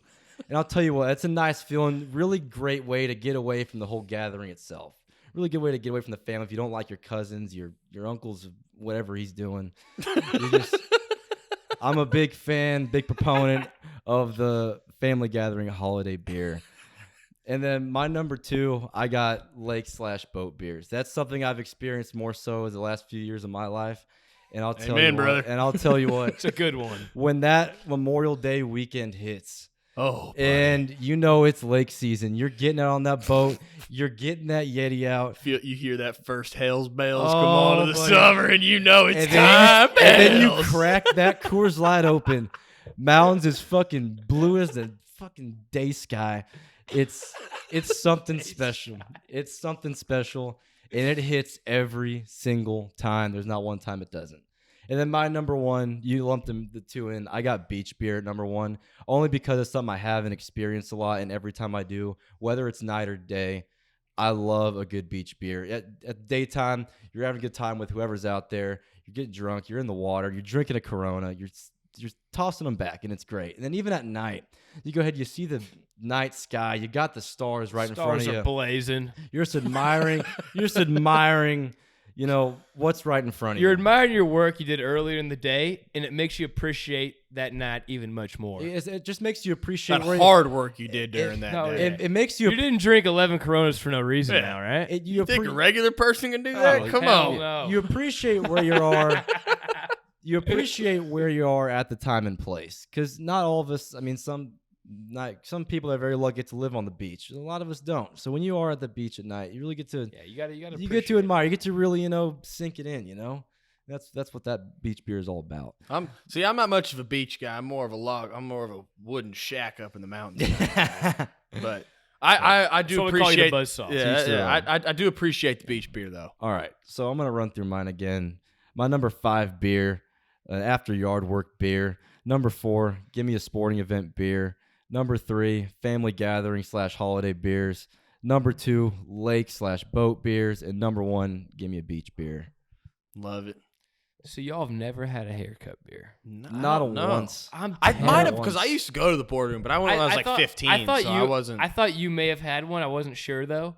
I don't think But I have. I'm telling you, I man, have heard those are great though. they're fucking. From the few people that have had they them, are. I've heard they're great. delicacy. They're delicate. That's right. It's like getting caviar for an appetizer. Oh, it's a goddamn, like Bro said, delicacy, man. When you can just be pampered and you can get a nice cut and drink a beer with not a worry in the world, right? You look fly as hell afterwards. Yeah. Whew. Now, what if Your barber might have given you the worst chop in the world, and you're gonna Yeah, I be think that might like, be she's a gonna be problem. like, oh, you like it? And you'd be like, oh yeah, it looks good, yeah. I'll walk out with a But bad haircut. you know 3 what? beers deep. I got some hats. I'm good. Yeah, I got hats. Well, I got 3 beers, so I got free beer, and there's nothing better than free beer. I don't know if it's free beer. I mean, I don't know. I mean, is it put in? Is it built into the price of the cut? No. On the house. If you wanted to, you could have hair down to your ass, all right, and they can cut that shit for 3 hours. You could get blackout drunk if you wanted to and drink 12 Modelo's. You think you all in the house? You think you just tell them just like slow things down a little bit? I'd like to get 6, 7, 8 deep before I get out of here. You know, hey, if precision, all right. I want my hair. If you got a cool barber, you probably could. Any shot the barber shotgun a beer with you just to get things started? I mean, that's How Do you cool want is your the barber? shotgunning a beer though? I mean, y'all just said Scissors. y'all don't. Yeah, You scissors can be tough. you just said you don't care what your haircut looks like as long as you've had a couple beers. Well, all okay, of a sudden, but that's one of those things we don't care what our haircut looks like, but we do care what our haircut looks like. Yeah. You know? Okay. All right. Yeah. y'all gotta come hunting more, baby. I'm telling you. I need to try a hunt. A dove hunting beer, there ain't nothing like it. Just sitting there. You got filming sitting there, Burger, whoever else we're with, all just sitting on coolers, still hung over from the Friday night before on a good Saturday opening morning, September 1st. And you're just sitting there listening to music, drinking beers, trying to hit these teeny little things flying across the sky. It's not going well, but hey, you're with your boys and you're drinking some beer. I don't know. Me personally, I've only held maybe a handful of guns in my life. I don't know if I trust myself with guns and beer. A few airsoft guns, right? We taught you how to shoot that little pistol. Yeah, You did well. Didn't really stick. Hit that tree. Hit that tree that I wasn't aiming for. Yeah. It's okay. Target's here, tree's there. Don't matter. All right. Is that I love it though. We got anything else regarding the beers, or are we about wrapped up here? I think that's I it. think that's good. All right. Well, hey, go ahead and follow us on TikTok. Go ahead and get us on Twitter, the Instagram.